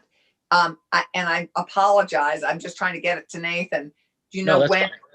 I don't see it either forwarded from Michael Sirotkin or in my inbox. It was actually from Amanda. That's me. Oh, right. Right. Okay. Thank you. I can get it. I believe it was sent to everybody. If not, Amanda is watching, so I'm sure she's will be forwarding it on to the entire committee, just so everybody has it at the top of their inbox. Okay. And just if she could get it to Nathan, that would be great. Absolutely. So I think going from the letter and from what we just spoke about, I think the two pieces that are important for us as a department are looking and having a clear separation between how we address 2020, the year in review, and 2021, the year going forward. Our biggest concern is that it's likely that a majority of businesses who laid individuals off, which is probably a majority of businesses in Vermont, did so due to some type of COVID related reason. And given the fact that at one point, I think our height, and I haven't looked at all claims in total, but during 1 week in the pandemic, we had over 90,000 claims, continued claims that were processed. If we look across every initial claim, that doesn't mean they were all eligible, but most of them were. We had over 130,000 initial claims. And so if we look across all of the individuals who received regular unemployment insurance benefits under the regular UI program that would be eligible for charge relief, we're talking tens of thousands, if not close to 100,000 individuals. And if you remember from the last time we provided testimony, we can't go employer by employer and relieve everybody under that employer. We have to go claimant by claimant and relieve the charge for that claimant to that specific employer, because there may be multiple employers in a base period. And so, from an administrative perspective, the intent of the original Act 91, I think, was sound, but we had no comprehension, none of us did, of the size and scope of the pandemic and what it would become. So from the department's perspective, I think we'd like to suggest that we work from a place of universal charge relief for all individuals in the 2020 calendar year from March 15th going forward to December 31st, and that in circumstances where a claimant identifies that their employer hired new people back instead of hiring the originally dislocated worker, that we can then add the charges for that individual. So it's much harder for us given the size and the scope. Most employers will qualify and most claimants will qualify for the charge relief option. So we can work from universal charge relief and simply begin to uncheck that box if they are able to show an impropriety on the employer's part or a non-COVID qualifying reason. We could move back from there, as opposed to trying to within the next 2 months and individually go through and identify of the 100,000 claimants which ones were COVID related, which is likely to be probably a super majority, if not more, and then try to apply it individually. The massive administrative burden there would be extremely costly, and I'm not even sure it's feasibly possible. So that is, as we look at 2020, we'd like to operate under a universal charge relief method.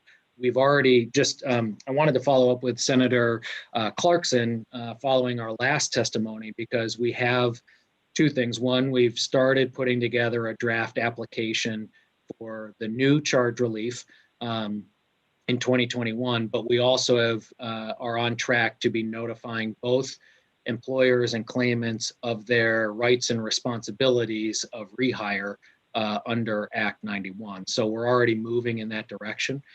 So if we look at 2020 and now we move to 2021, under 2021, if we can implement the application process, then we can be removing charges in real time, as opposed to getting to the end of 2021 and trying to do it all at once.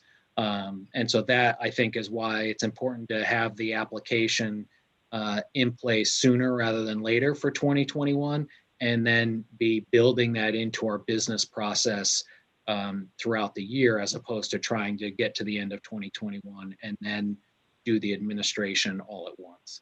So Commissioner, Yes, sir. Thank you for that. You said something to the effect that you're going to do some education around rights and responsibilities under Act 91. I would guess, to the extent any of this discussion is taking place, there's a lot of employers who have no idea what we're talking about, no idea what the responsibilities were under Act 91. And believe me, I hear you loud and clear on what you're saying in terms of the universality, but is there a way that, sounds pretty pathetic, but is there a way that we can get a word out to employers that they had this responsibility, and that may affect how they treat those former employees, even though they may have filled the slot already, or feel some sort of obligation? If a letter went out saying, the legislature and the department in its wisdom has, regardless of what the law said, has decided because of changed circumstances, it's not going to apply, but you should know that it was the intent that to be relieved of this chargeability, that you should talk to these people. Because I think what you're suggesting, that the only people that you're going to charge in 2020 are people that come to your attention by the employee.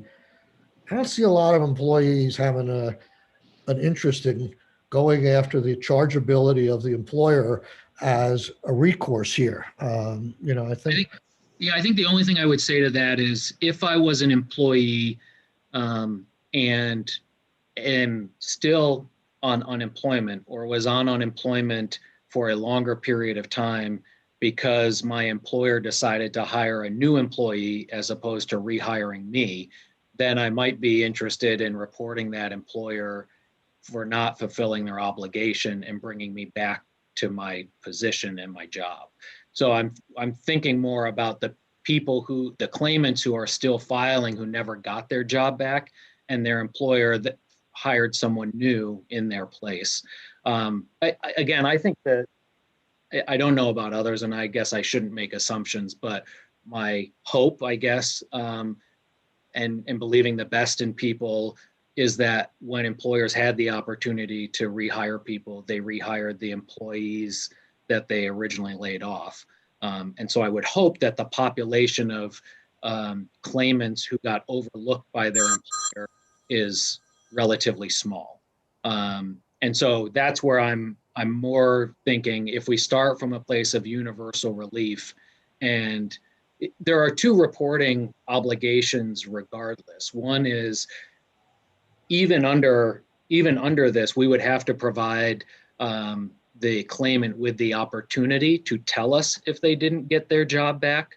But at the same time, an employer has an obligation to tell us if they offered somebody their job back and that claimant refused, right? So if a claimant refuses suitable work, the employer has an obligation to notify us, because that person is no longer eligible for benefits unless they meet one of the other COVID qualifying circumstances. So in our envisioning of this, I see an opportunity to create even a one page on our website where it says, here are your rights and responsibilities under Act 91. For employers, you have an obligation under Act 91 to rehire your employees, or at least offer them an opportunity if you are filling their position. But at the same time, you need to report to us if you offer them a job back and they refuse, especially if it's suitable work. And then from the claimant's perspective, if you were laid off and your employer started hiring new employees or new staff and did not offer you your job back, you too have a right to notify the department that your employer, hired new staff as opposed to bringing back previously existing staff. So I think there are two reporting mechanisms there. One already exists. The refusal of suitable work already exists, but because it's a federal requirement, but the other one does not. Senator Clarkson. Thank you, Michael. I would hope, I would hope you in your education, because I think it's critically important, because I'm sure tons of people have no idea about this. Act 91 is great, but no one knows what as long as you're also talking about it in real words, like the pandemic unemployment. Yes. Bill. I mean, because Act 91 means. I'm using short form with all of you, but yes, we would have to make it very simplistic for folks. Well, or just spell it out. I'm not sure that's simplistic. Just spell it out. And yeah. Senator Rahm. I mean, I'm just sort of thinking this through here, like what it would be like from the perspective of an employee. And I do wonder if it's possible that the employer feels pressure to, hire back people, even if they're not ready to come back because of a medical experience or childcare issues, that the employee then may feel like they're being pressured to go back to work early because the employer is feeling pressured to rehire that person. So I'm just trying to actually think about the user experience of something like this. It might be helpful to see the form or sort of know how much pressure. And I do think, in a sense, if the employee is tracking their employer and seeing, hey, so-and-so got their job back, like what's going on for me? I would also want to know what their burden is to try and make a complaint. I'm really just trying to figure out on balance who is affected by this experience of asking the employer to do this work, because the employee may feel like there might be retaliation if then they don't say yes because they're required in kind of a moment where it's not just about going to work. It's about, are you feeling safe and do you have childcare? Well, That- the difference here is, Senator Rahm, is that this requirement of offering a job back is only in existence for employers that have shut their businesses down. It's not for the people who have individual circumstances or are getting unemployment benefits for their individual childcare or quarantine. And so it's more the traditional thing is that we made an exception to chargeability because of the executive order saying you've got to close down the gym. Mhm. Now the gym is reopened. So all things being equal, things should go back to normal for those employees.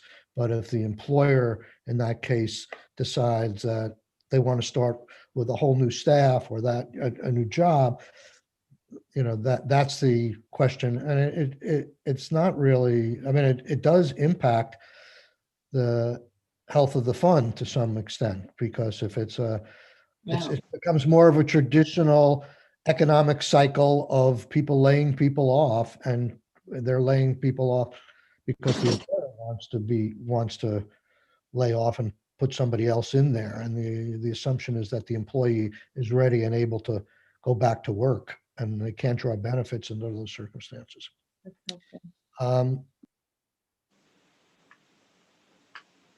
You muted yourself. And this has been helpful, Commissioner. I think we're moving in the right direction. I'm convinced we can get there. I hear you loud and clear on the universal thing. It'd be one of the reasons we put the thing in we did. We wanted to give you, in terms of protocol, we wanted to give you a lot of discretion, but we wanted to see it in advance, and we wanted to make sure it was in writing. And maybe as we work towards next week, if we can start seeing some of the details of what you said and how you propose doing it in an outline of bullet points, maybe we can incorporate that into an amendment. And feel free to also work with Damien on this. I don't know if you want to turn it over to Cameron. We only have a couple of more minutes. I think you did a very succinct, good job of explaining the issues, but if there's more you'd like him to add.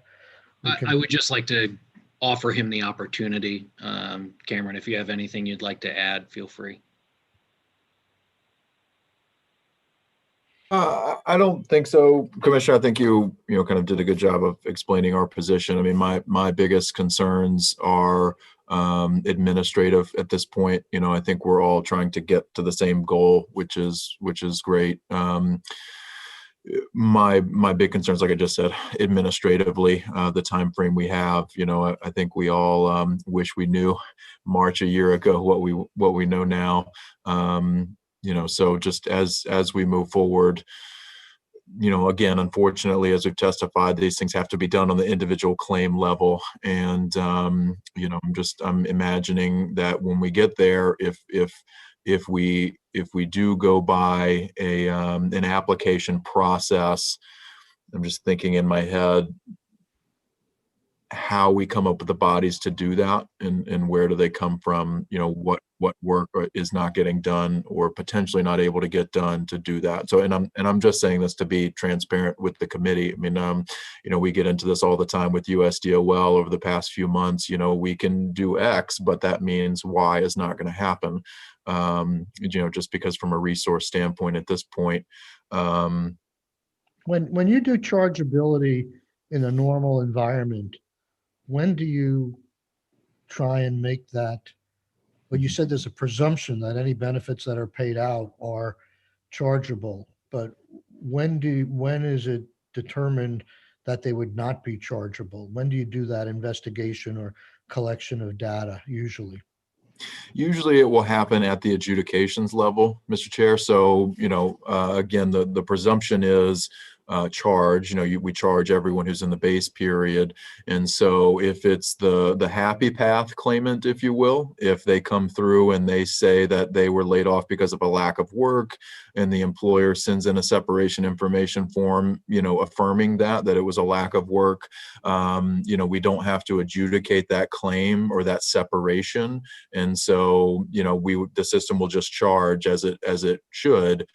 If we have to adjudicate the claim because there's a quit or because there's a discharge, at that point, based on the determination we make, the adjudicator will make a determination of whether the employer should be relieved of charges. And then that will usually be handled at that time by a staff member at our claim center. And so that's where I was saying in the past, we've tried to manage the normal course of charge relief throughout 2020, the normal quits, the normal misconducts. We've tried to tackle them when we adjudicate the claims. It's just these vast circumstances where people haven't been brought back, or in the instance where somebody was laid off, it's COVID related. We know it's COVID related. We haven't gone in and done those reliefs yet because we wanted to try to tackle the problem holistically. And obviously we didn't have the resources at the time to do it, or really just the capacity to do it at the time. So but normally that's how it would happen. that's both tracks for COVID relief, both the individual drawing benefits because of individual COVID circumstances and voluntarily quitting, and the mass layoff situation where the employer shut down on both of those benefit claims. You haven't done any investigation? No, sir. Go ahead. No, sir. What I've directed our team to do is, to the best of our ability, manage charge relief as we normally do in our normal practice. So if someone has quit a job, even if we now deem them eligible because they meet one of the criteria in Act 91, because that's just a normal circumstance whereby we would relieve charges to do so, because that's just kind of our standard. You would relieve the employer for the entire benefit year in that instance. What we haven't done is the other side of the coin. We haven't tackled the situations where the employers have had to shut down and lay people off and maybe haven't brought them back, because that is where we didn't know how, in the beginning, we didn't know how long this was going to last. We didn't know exactly what the business process was going to look like. And the priority was obviously to get claimants out the door, to get claims processed, then to get adjudications done. And, we're still trying to manage those workloads. So for those situations, we've told both the employers and our staff, just, hold the boat. We will come up with a process when we are able to, when we have the capacity to do so, and then we'll be able to tackle it. And I just do want to make a quick comment too. I mean, we have to some of our ability notified employers of the requirement to offer people back. I mean, in hindsight, could we have done a little more targeted outreach, a little more targeted informational campaigns? Absolutely. And we've learned a lot over the past year of things we could have done better. But I do just want to acknowledge, I've had conversations with, different employer entities and on our town halls, and we've tried to mention, when it was appropriate, that this is in the law and you need to be aware of it. And, as I think I mentioned, last week, I've had some employers ask me, well, how do I prove that? What do I need to do? And my comment has been, as I've always commented, anytime you're doing an interaction with an employee like that, if you're letting them go, if you're providing them warnings, if you're providing information about the parameters of a job, it's always best to do it in writing, because then you have that documentation, for later. But I think we obviously can do better and could have done better, but not all employers would be aware of it. It's been interesting to find the people who've come out and had no idea what PUA was, for example, right? And so some people just don't know. But okay, I really appreciate both of your time, Senator Clarkson. Can I just ask a quick question, which is, God, I assume bigger employers with HR departments and understand, have read and are very aware. I'm sure that's not our crowd necessarily that are not aware of the rehire requirement. My question really was to something you said earlier, Cameron, which is always puzzles me, which is what percent of our claimants are adjudicated? What percent of your, on a normal basis, have to go through an adjudication process? I don't know that off the top of my head, but we'll try to circle up. Commissioner, you may have a little more of that information available. But I'm hearkening back to probably 10 months ago, and I believe I remember, again, COVID was a little unique because we were able to move people through the process and divert them from adjudications to some degree. But normally it's about 50% of all claims are adjudicated in some way, shape, or form. It's not always a quit versus termination. If someone wants to request back weeks because they weren't able to file in time, that's an adjudication issue. If someone receives vacation pay, we actually have to adjudicate that to validate the vacation pay against what the employer is reporting. So it's not always a impropriety of some reason. It's sometimes a due diligence component. So is it sort of anything that's unusual? So that's why it's up to 50%, because 50% is a lot. It's anything, and Cameron, jump in here, but if I had to describe it, it's anything where we have an obligation to include the other party in the decision making. Well, it's that, or it's anything that can impact their eligibility. And, unfortunately, as a lot of people, have learned over the past year, there's so much that goes into that. It's not just whether your separation was, an adverse separation that has to be investigated. As we talked, with the chair, I think last week, that goes into vacation pay and severance pay, and are you able and available to work? And then, we have, the refusals of work that the commissioner mentioned a second ago. Any type of concern about fraud really has been a huge thing over the past year. So anything that can put a claimant's eligibility into question. And then another big piece of it is what the commissioner mentioned, in that in a lot of instances, when we try to tell claimants this, a claimant has the right to their benefits if they're eligible. Absolutely. And they have to have certain due process rights with that. But so do the employers, because the employers can be charged for it, which impacts their rights as well. So like the commissioner mentioned, anything that could involve another party also potentially has to be looked at. Got it. Thank you very much. Thank you. Yes, ma'am. We'll see you tomorrow, probably, one or both of you, and we'll continue this discussion. Thank you. Feel free to have a conversation with Damien to start putting together an outline of possible points we want to cover and where there might be some variations in positions to see, so we can narrow the issues. Okay? Great. Thank you very much. Bye-bye. Thank you. I'm going to take a 5-minute break if we could. I'm sorry, David and Ted, but we're running a little bit over, but we're trying to take more frequent, shorter breaks. So we'll get back here at 10:45. Thank you.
Nathan, are you still on?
Diversifying perspective on the judicial system.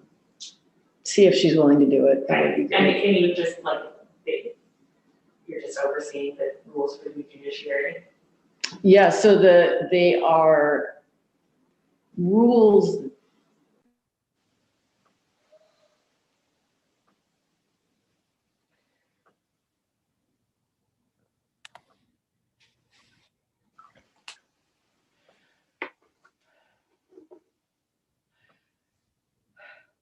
Hi, Michael.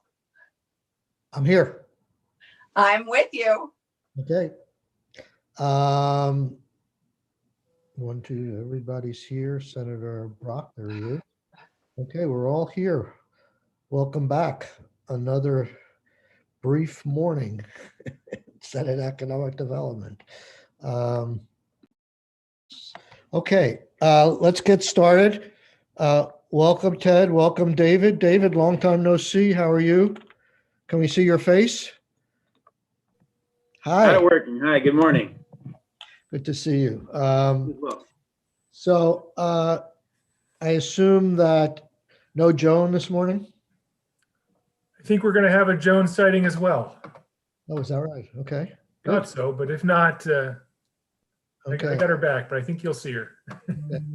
So what we're doing this morning, as you probably are aware, we want to get a little bit more details on the governor's 22 budget, one-times and other things that are in your purview. We've heard from several members of your agency already, Josh, Chris, Heather.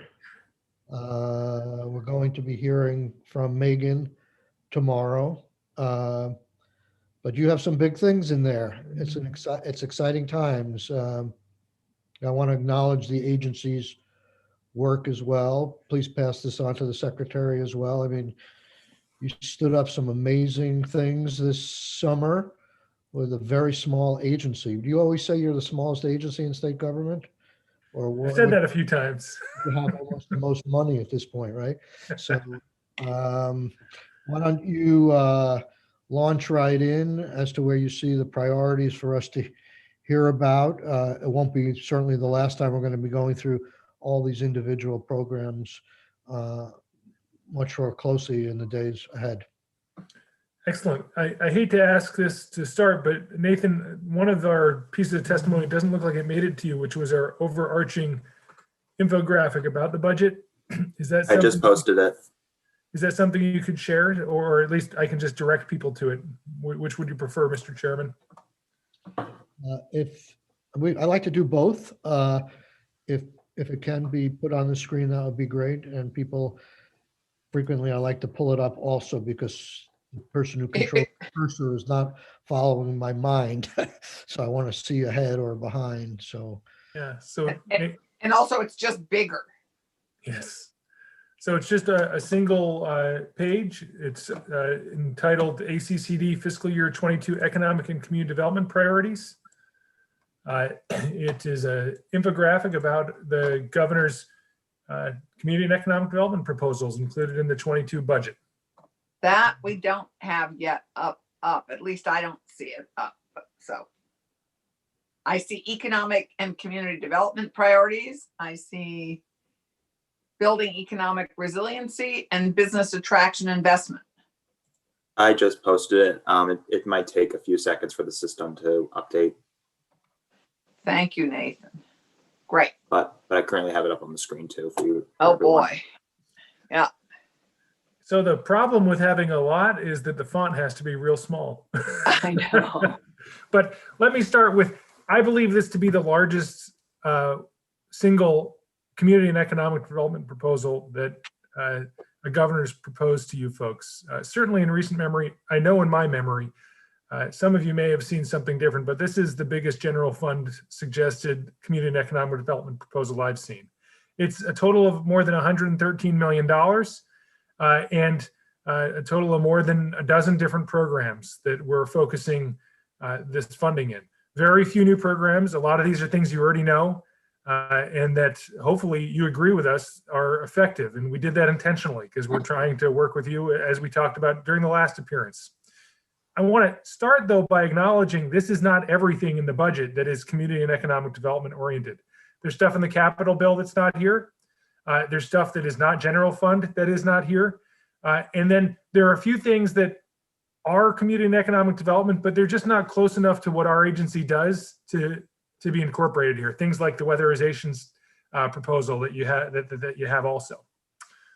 So you've heard me talk about our 3 buckets in the past: recovery, reemployment, reinvestment.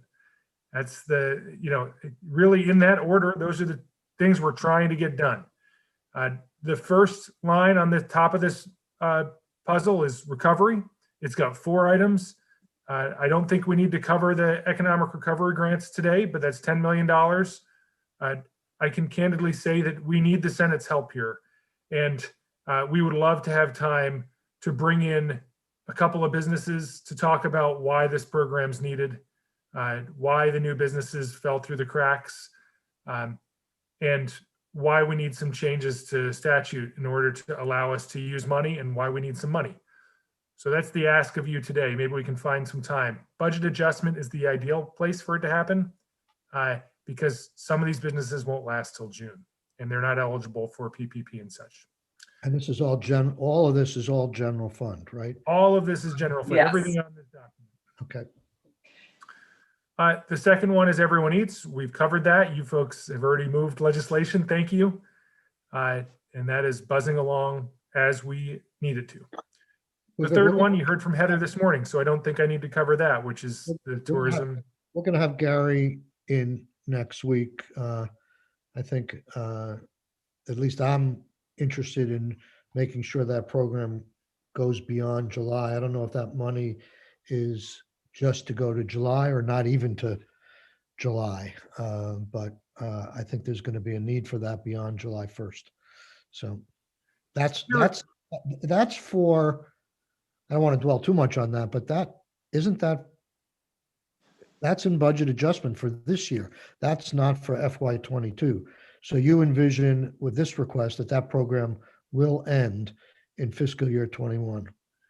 That's right. So the way this program is living today is that this little amount of state money, which is really CRF federal money, is generating 75% more, 3 times more in FEMA money, but that FEMA money only lasts for the duration of the state of emergency.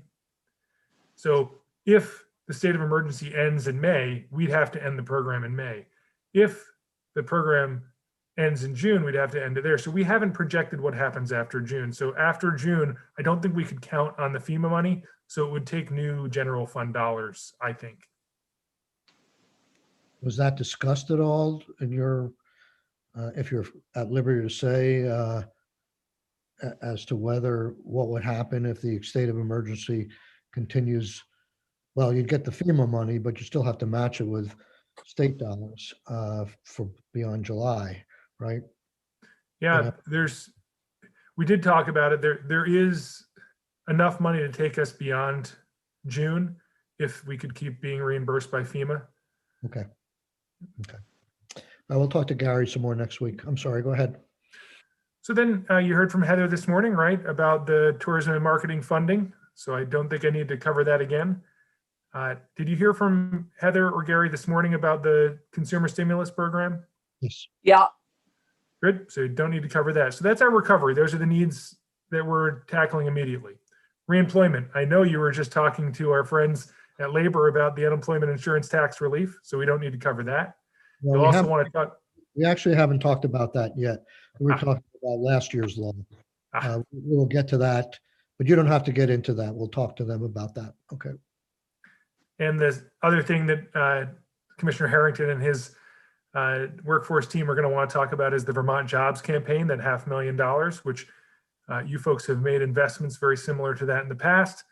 But this is about modernizing JobLink as well as providing relocation services. And then the third thing, which is the first one on here, was that $500,000 for the Vermont Relocated Worker Grant Program, which Commissioner Goldstein is ready and able to get as deep as you'd like to on that when she joins. And that's ongoing funding. That's not one time, right? Right. That is base funding. So trying to create a $500,000 a year program.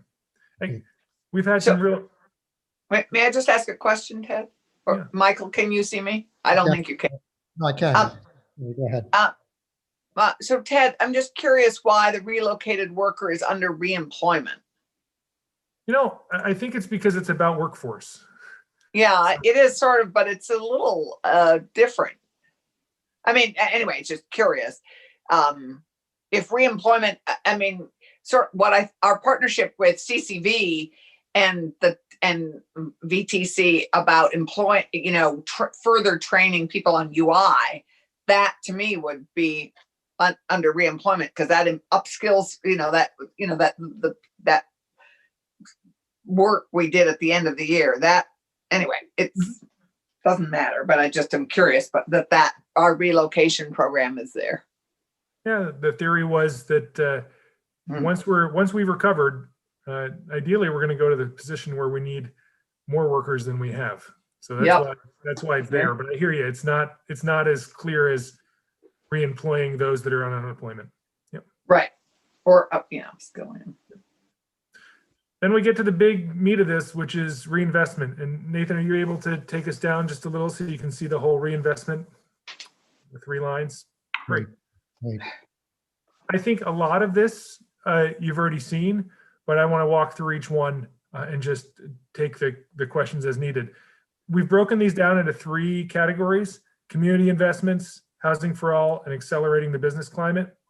The community investments, the first 2, you folks are neck deep in and know plenty about. So I don't need to go into waste-based tax increment financing or modernizing and improving Act 250. The next 3, I believe you've already had a conversation with Chris, and that he testified on Better Places, $5 million for Better Places, $5 million for the Downtown Transportation Fund, and the $1.75 million expanded downtown tax credit. I want to just point out the $5 million for Better Places is one time. The $5 million for the Downtown Transportation Fund is one time. And in theory, the $1.75 million could be ongoing, as in it's built into the budget, not with one-time money or one-time allocation. It's built into the structural budget that way. The next 2 on the community investments are new and big. And I know they cross multi-committee jurisdiction. the $25 million Brownfields Economic Development Catalyst Grant Program, we took a look at the BERA projects, which is the, was it the Brownfields Economic Revitalization? They're projects that have been given, Joan, oh, God bless you, Joan. I see Joan's face. So Joan, why don't I pause and let you just give the overview of Brownfields there? Sure. You were really good with that acronym. I'm not sure that I have that all memorized, but there's a fairly robust accounting of all the contaminated properties throughout the state of Vermont, and the ACCD and the Agency of Natural Resources share a really good partnership in this regard. The reason for this nice injection of funding is because the already sort of usual sources, the federal sources, the EPA sources, some of these projects, some of these are quite what we call the big hairy ones that don't get resolved with the usual sources of funds. So what do I mean by that? There may be a property, let's say in Springfield, that needs to be demolished. EPA will not fund that, right? And let's say there's another property that's adjacent to a Superfund property.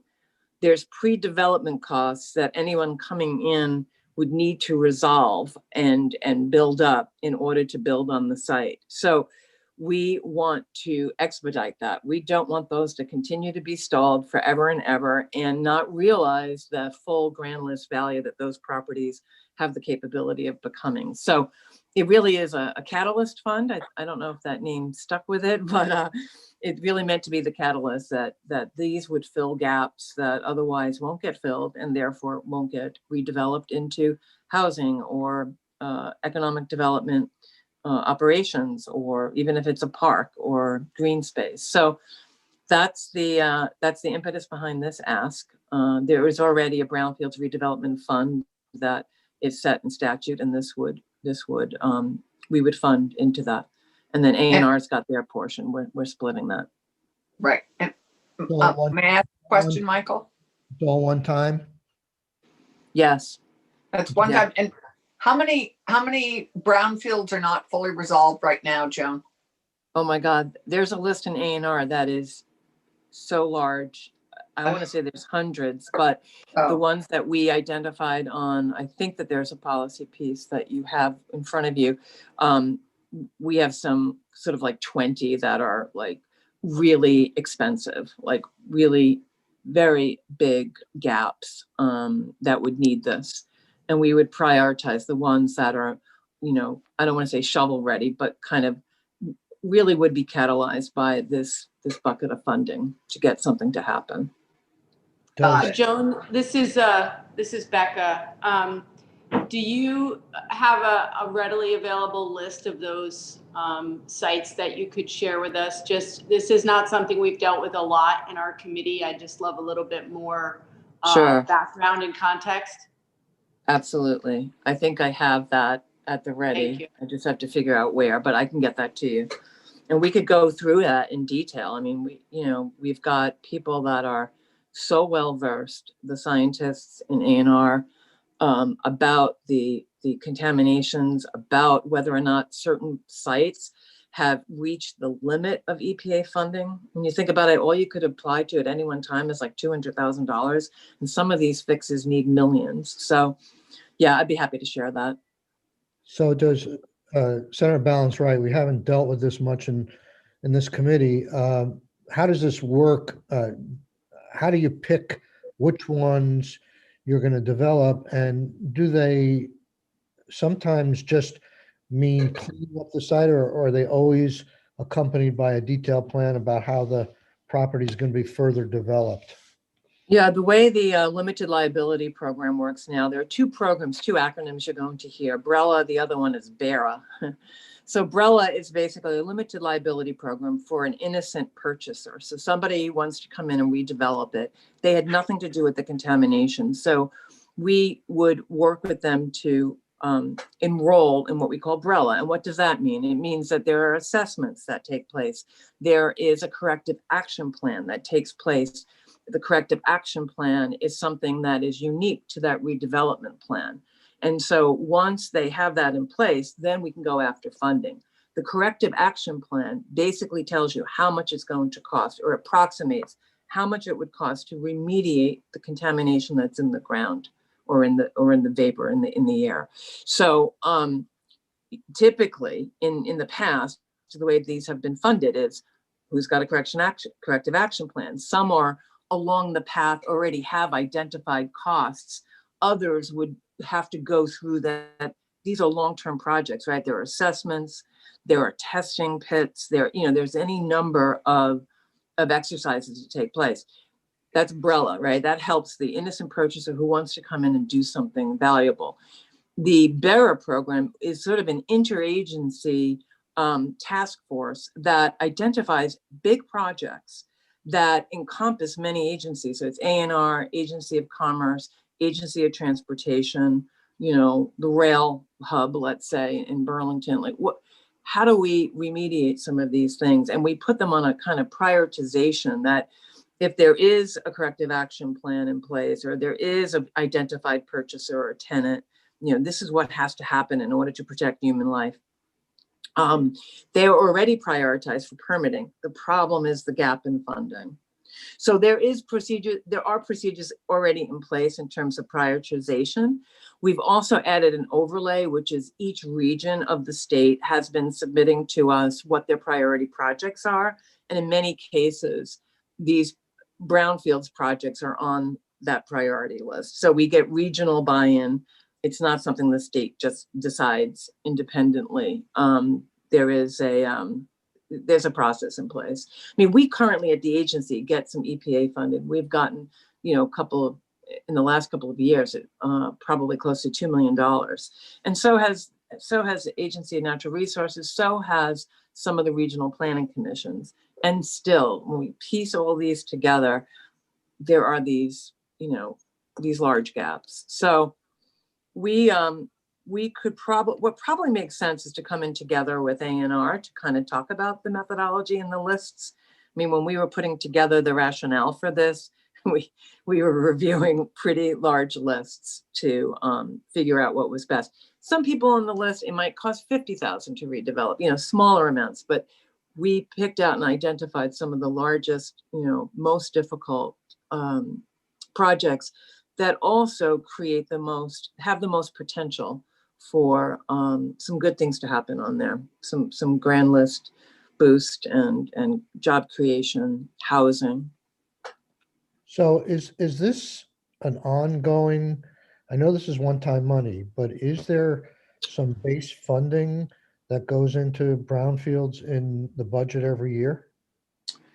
Not for the Agency of Commerce. And I'm not sure the structure on ANR, but I do think a lot of that is federally funded, but they could speak to that.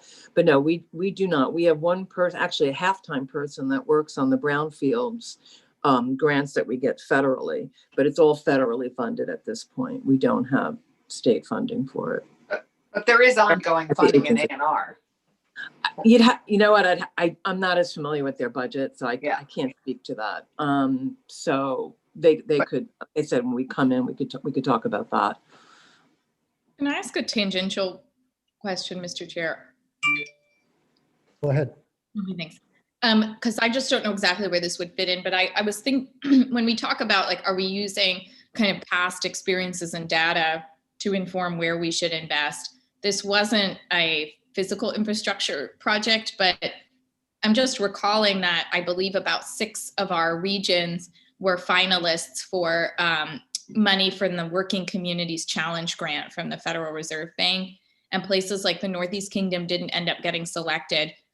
But essentially, I don't know if there's a way to say, hey, they have to make decisions at the Fed level about only funding half of the projects that have a planning grant. But it would only be about $150,000 to each of those 3 communities. Have you all put that anywhere in reinvestment as a sort of nod to the fact that some of these communities did a lot of great work to think about regional economic development? I just came from this month's steering committee meeting of the Working Communities Challenge, where we were talking about the 4 communities that were not selected. And they just completed their initial meetings with those 4 communities to try to see what resources and what we could do to help them, what the Fed could do to help, what the state could do to help, what VCRD could do to help them move their projects forward. And the Kingdom's one that they're interested in us playing a role, but they're not sure what yet. And so they're still regrouping. St. Albans is another one. White River Junction in the Upper Valley, the kind of East Central Vermont is another group that it's unclear if they're going to move forward. So we're still assessing whether they want to move forward with their projects. So we didn't put money in here because of that. We're still assessing it. But Senator, I think as I left the meeting saying the goal is to create more of this, and there's very little money out there that's soft for those types of people-focused things instead of bricks and mortar focused things. Right. It was a great Fed initiative. Federal Reserve. All right, so let's move on. I don't think we need to spend a lot of time on broadband. We're dealing with that in finance quite a bit. But you could say a few words about that and go down to the next line. Only to say that the Agency of Commerce is an integral partner with Commissioner Tierney's team on broadband. And so this will affect us as an agency, and you should know that, and that we're fully behind their proposal here. And it complements what we've done already. A quick heads up that the Northern Border Regional Commission will be giving the state $1 million to do broadband work, courtesy of Senator Leahy for the foreseeable future. And so this will complement that really nicely. We're working with Commissioner Tierney on what that looks like. This is Rich Grogan. Yep. Your constituent. Who is a Windsor County resident, I might point out. Ray. So. Rich's budget went from about $20 million a couple years ago to 38 this year, courtesy of our senior senator. Wow, that's fabulous. Ted, I don't see one time mentioned. I assume this is one time, but it is one time. This is a graphic design issue. Where would we fit the words one time? There, huh? Okay. Mr. Chair, Just may I Mr. ask a question? Senator Brock, please. In the $20 million, is that all infrastructure entirely and nothing for planning?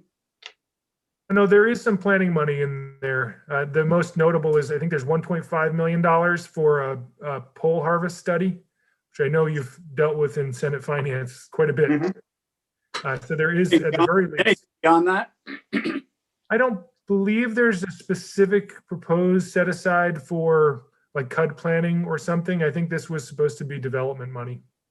Actual. My concern is, as I look forward as to the amount of money available to do and complete the statewide plan, which doing all of this distribution of infrastructure money depends on being ready in advance so that we have a coordinated effort to do what we need to do. I'm seeing an absence of funding for that. The department doesn't have the funding. And so the question is, where's the plan coming from to do all of this? I believe they are, I mean, you've asked similar questions in Senate Finance from the experts and gotten the answers from the experts, right? The emergency. I haven't gotten the answers. That's why I keep asking the question. Okay. Yeah, the emergency plan that you did fund, I understand, is wrapping up, and they're going out. And that's not the long-term plan that will drive how we do these infrastructure investments and whether or not they're coordinated in a way that makes sense and whether or not there's a structure existing that oversees how these things in fact happen. And it's the money to do all of that and the criticality of doing it now in order to be able to effectively allocate the rest of this money seems to be missing.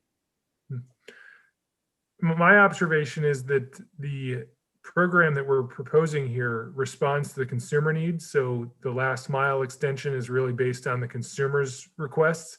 So when you have somebody who doesn't have access, doing line extensions with those consumers. I think the pole data harvesting study is obviously needed for the plan you're referencing.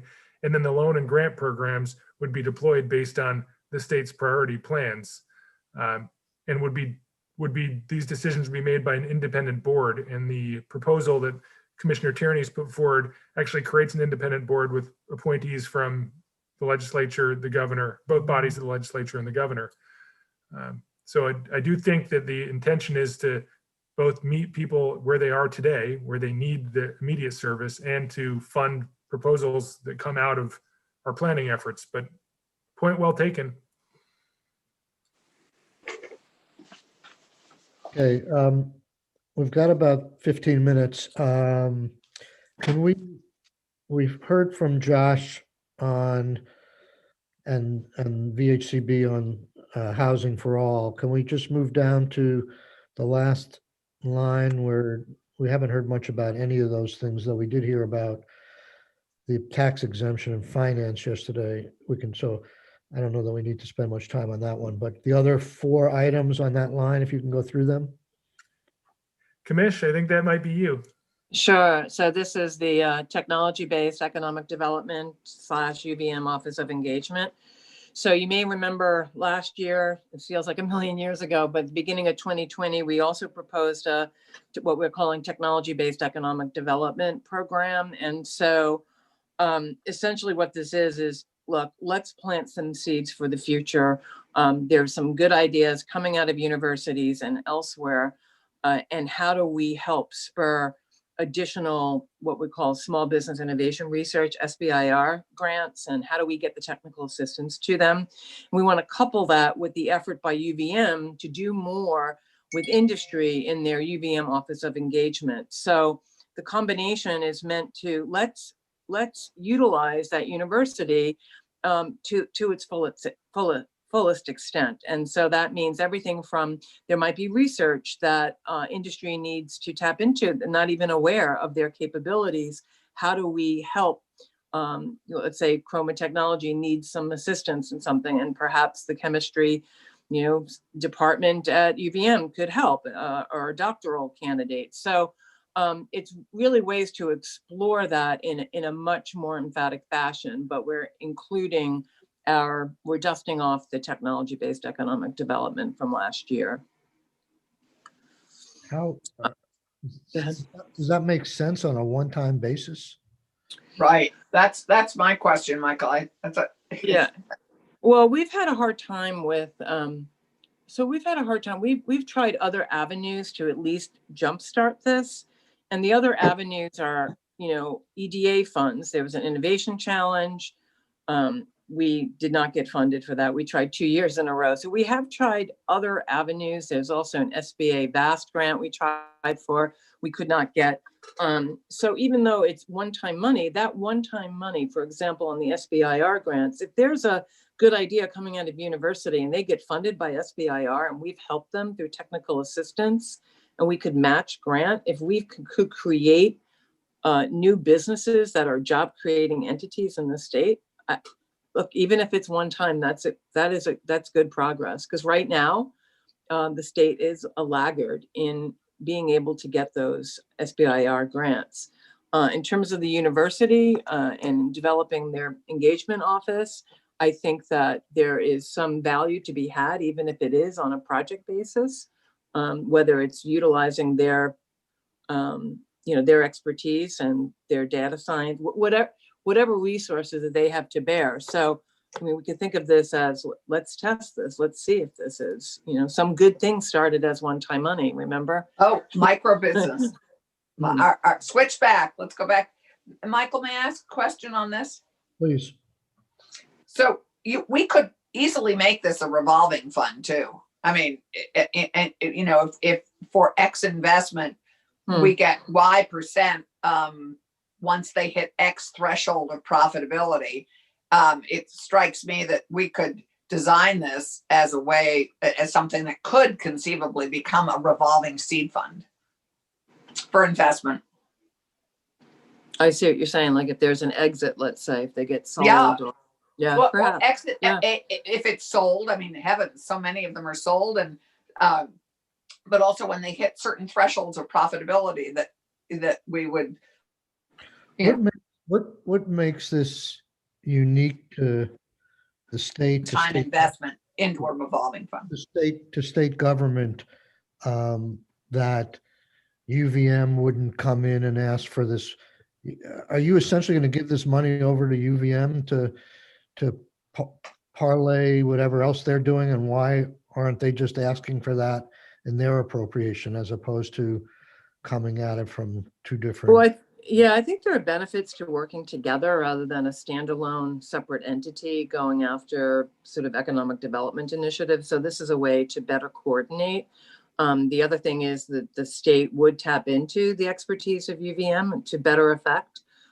We may want to refer businesses that we're talking to about growth or about relocation, kind of about the pipeline of the students there and what they're studying and how that gets formulated into prepping them for industry. So, there are advantages to working together on this rather than as a standalone separate entity that is off on their own track. Will there be a memorandum of understanding if we give you, I hate to simplify it, but if we give you $1 million, we're going to have this much say in the direction, we're going to have this much access to your curriculum, or are you essentially going to give them money to help support their mission?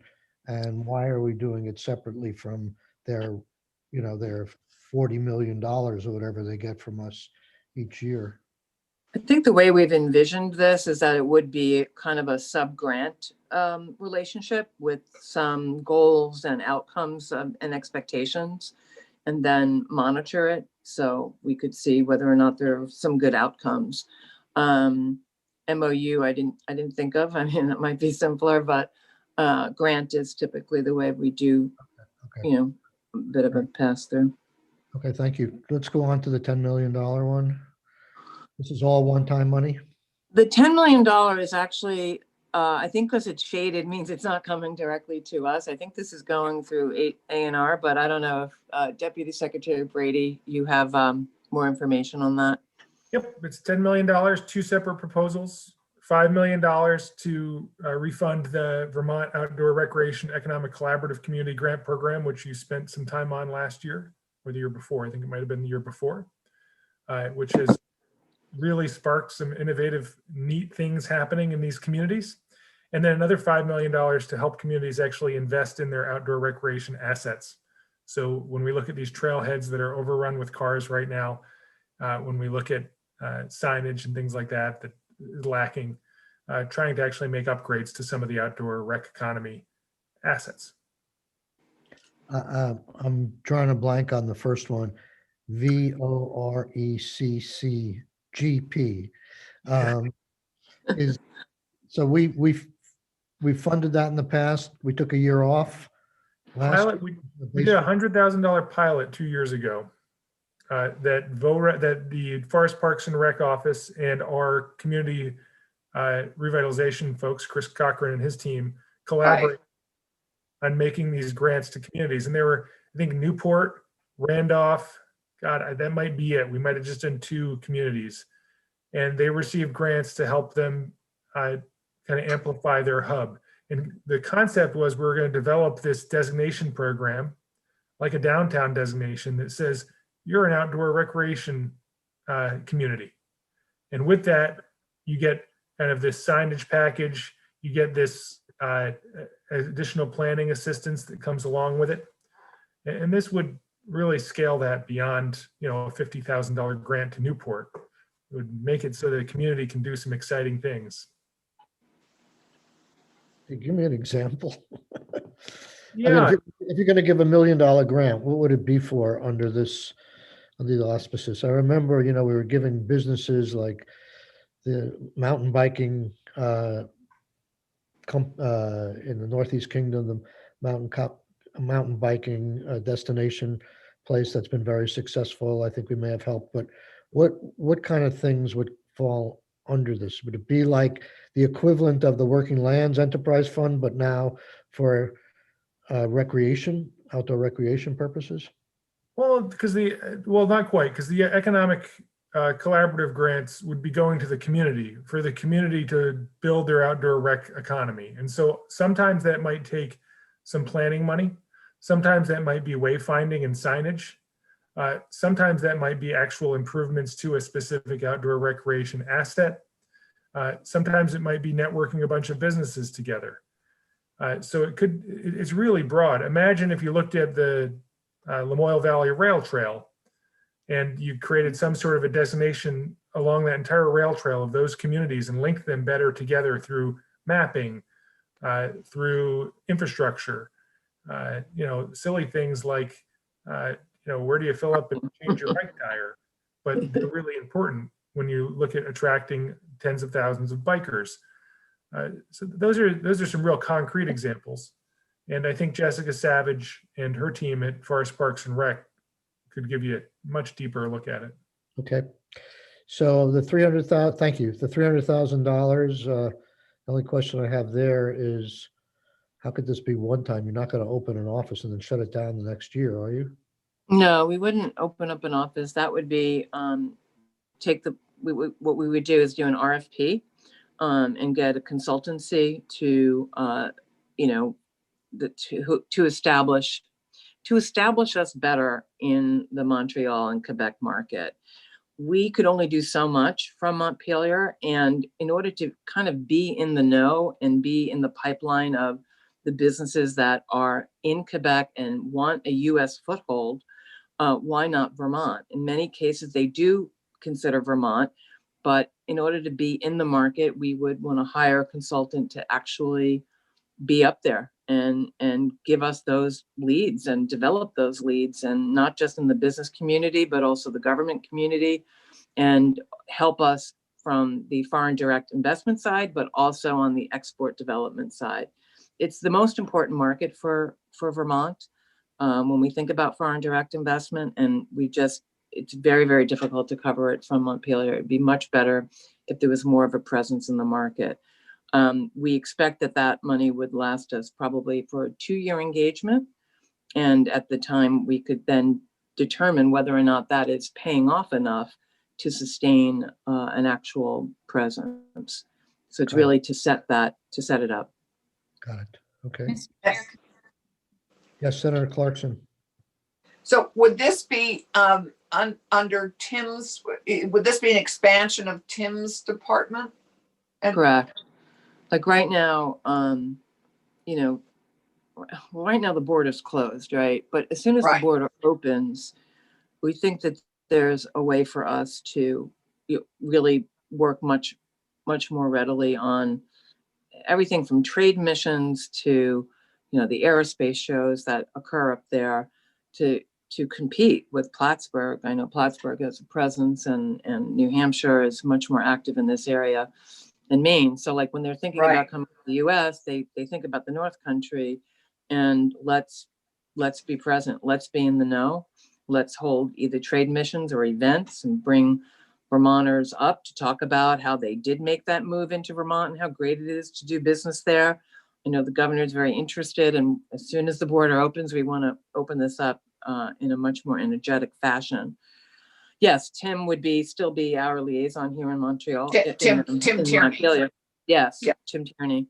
But he's also doing the STEP grant and kind of everything else that we kind of throw onto him. So to have a dedicated resource to do that would really help the case. So this is building on the fact that Quebec is one of our biggest trade partners. Canada is our biggest trade partner, and the subset of that, Quebec is our biggest trade partner. Is that right?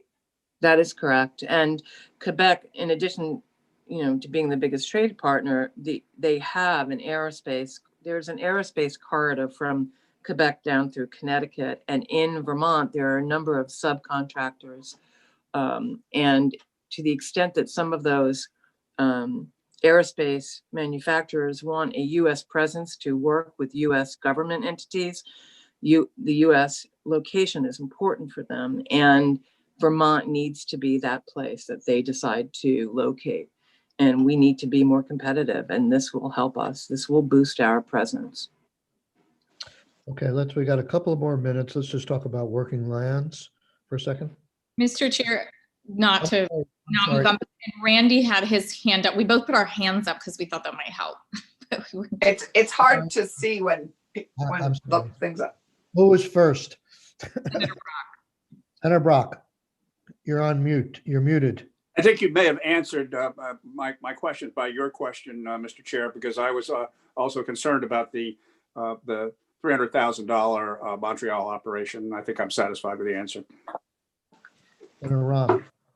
I mean, I just think it's so important. I wanted to add my voice that I hope, you know, when the border reopens, we're having like a ticker tape parade or something, you know, we're really having an event to celebrate how important we are to each other. And I just, having done this work in Burlington as a liaison for Mayor Weinberger, it always felt like there's a real ceremonial aspect to it that's important to the Quebecois community, that really, you know, like to have that celebratory component. So I'm there when you do that. I think we should Excellent.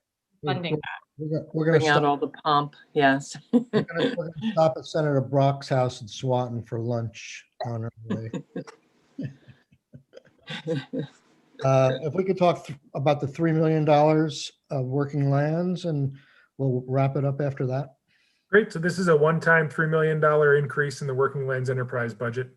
It's a little less than $1 million, I believe, in the base currently. It goes through the Agency of Agriculture, but the Agency of Commerce, the Department of, the Agency of Natural Resources, and Agency of Ag all sit on the board. We're easily 4 to 5 times oversubscribed in the letters of interest, and the Working Lands, I think we all know that the COVID-19 crisis has redefined our relationship to food and to our agricultural landscape. So it's a natural place to put a one-time investment that can stimulate some economic activity in these farm and forest businesses. Could you, thank you for that. Could you, there's a couple of places where it wasn't clear whether things were one time or not. Could you correct that and get it to us? Because this is a very helpful chart, but when it says one time in places and then it doesn't say in others, you tend to think that it's base building and don't want to get confused. So You got it. That to us, Sure. that'll be great. Okay, does anybody want to hear about the computer system? Having here. Come Yes, on. we heard about it with DOL. Well, thank you very much. We're going to hear about Everyone Eats and remote work. I'm starting to develop the agenda for next week. And I think we're getting towards the end of understanding the governor's budget. I appreciate your time. I know you're doing this in a lot of different places. You have my sympathies. But it's necessary. It's necessary. So thank you all. We'll see the committee on the floor at 1, and we'll see you all Thanks.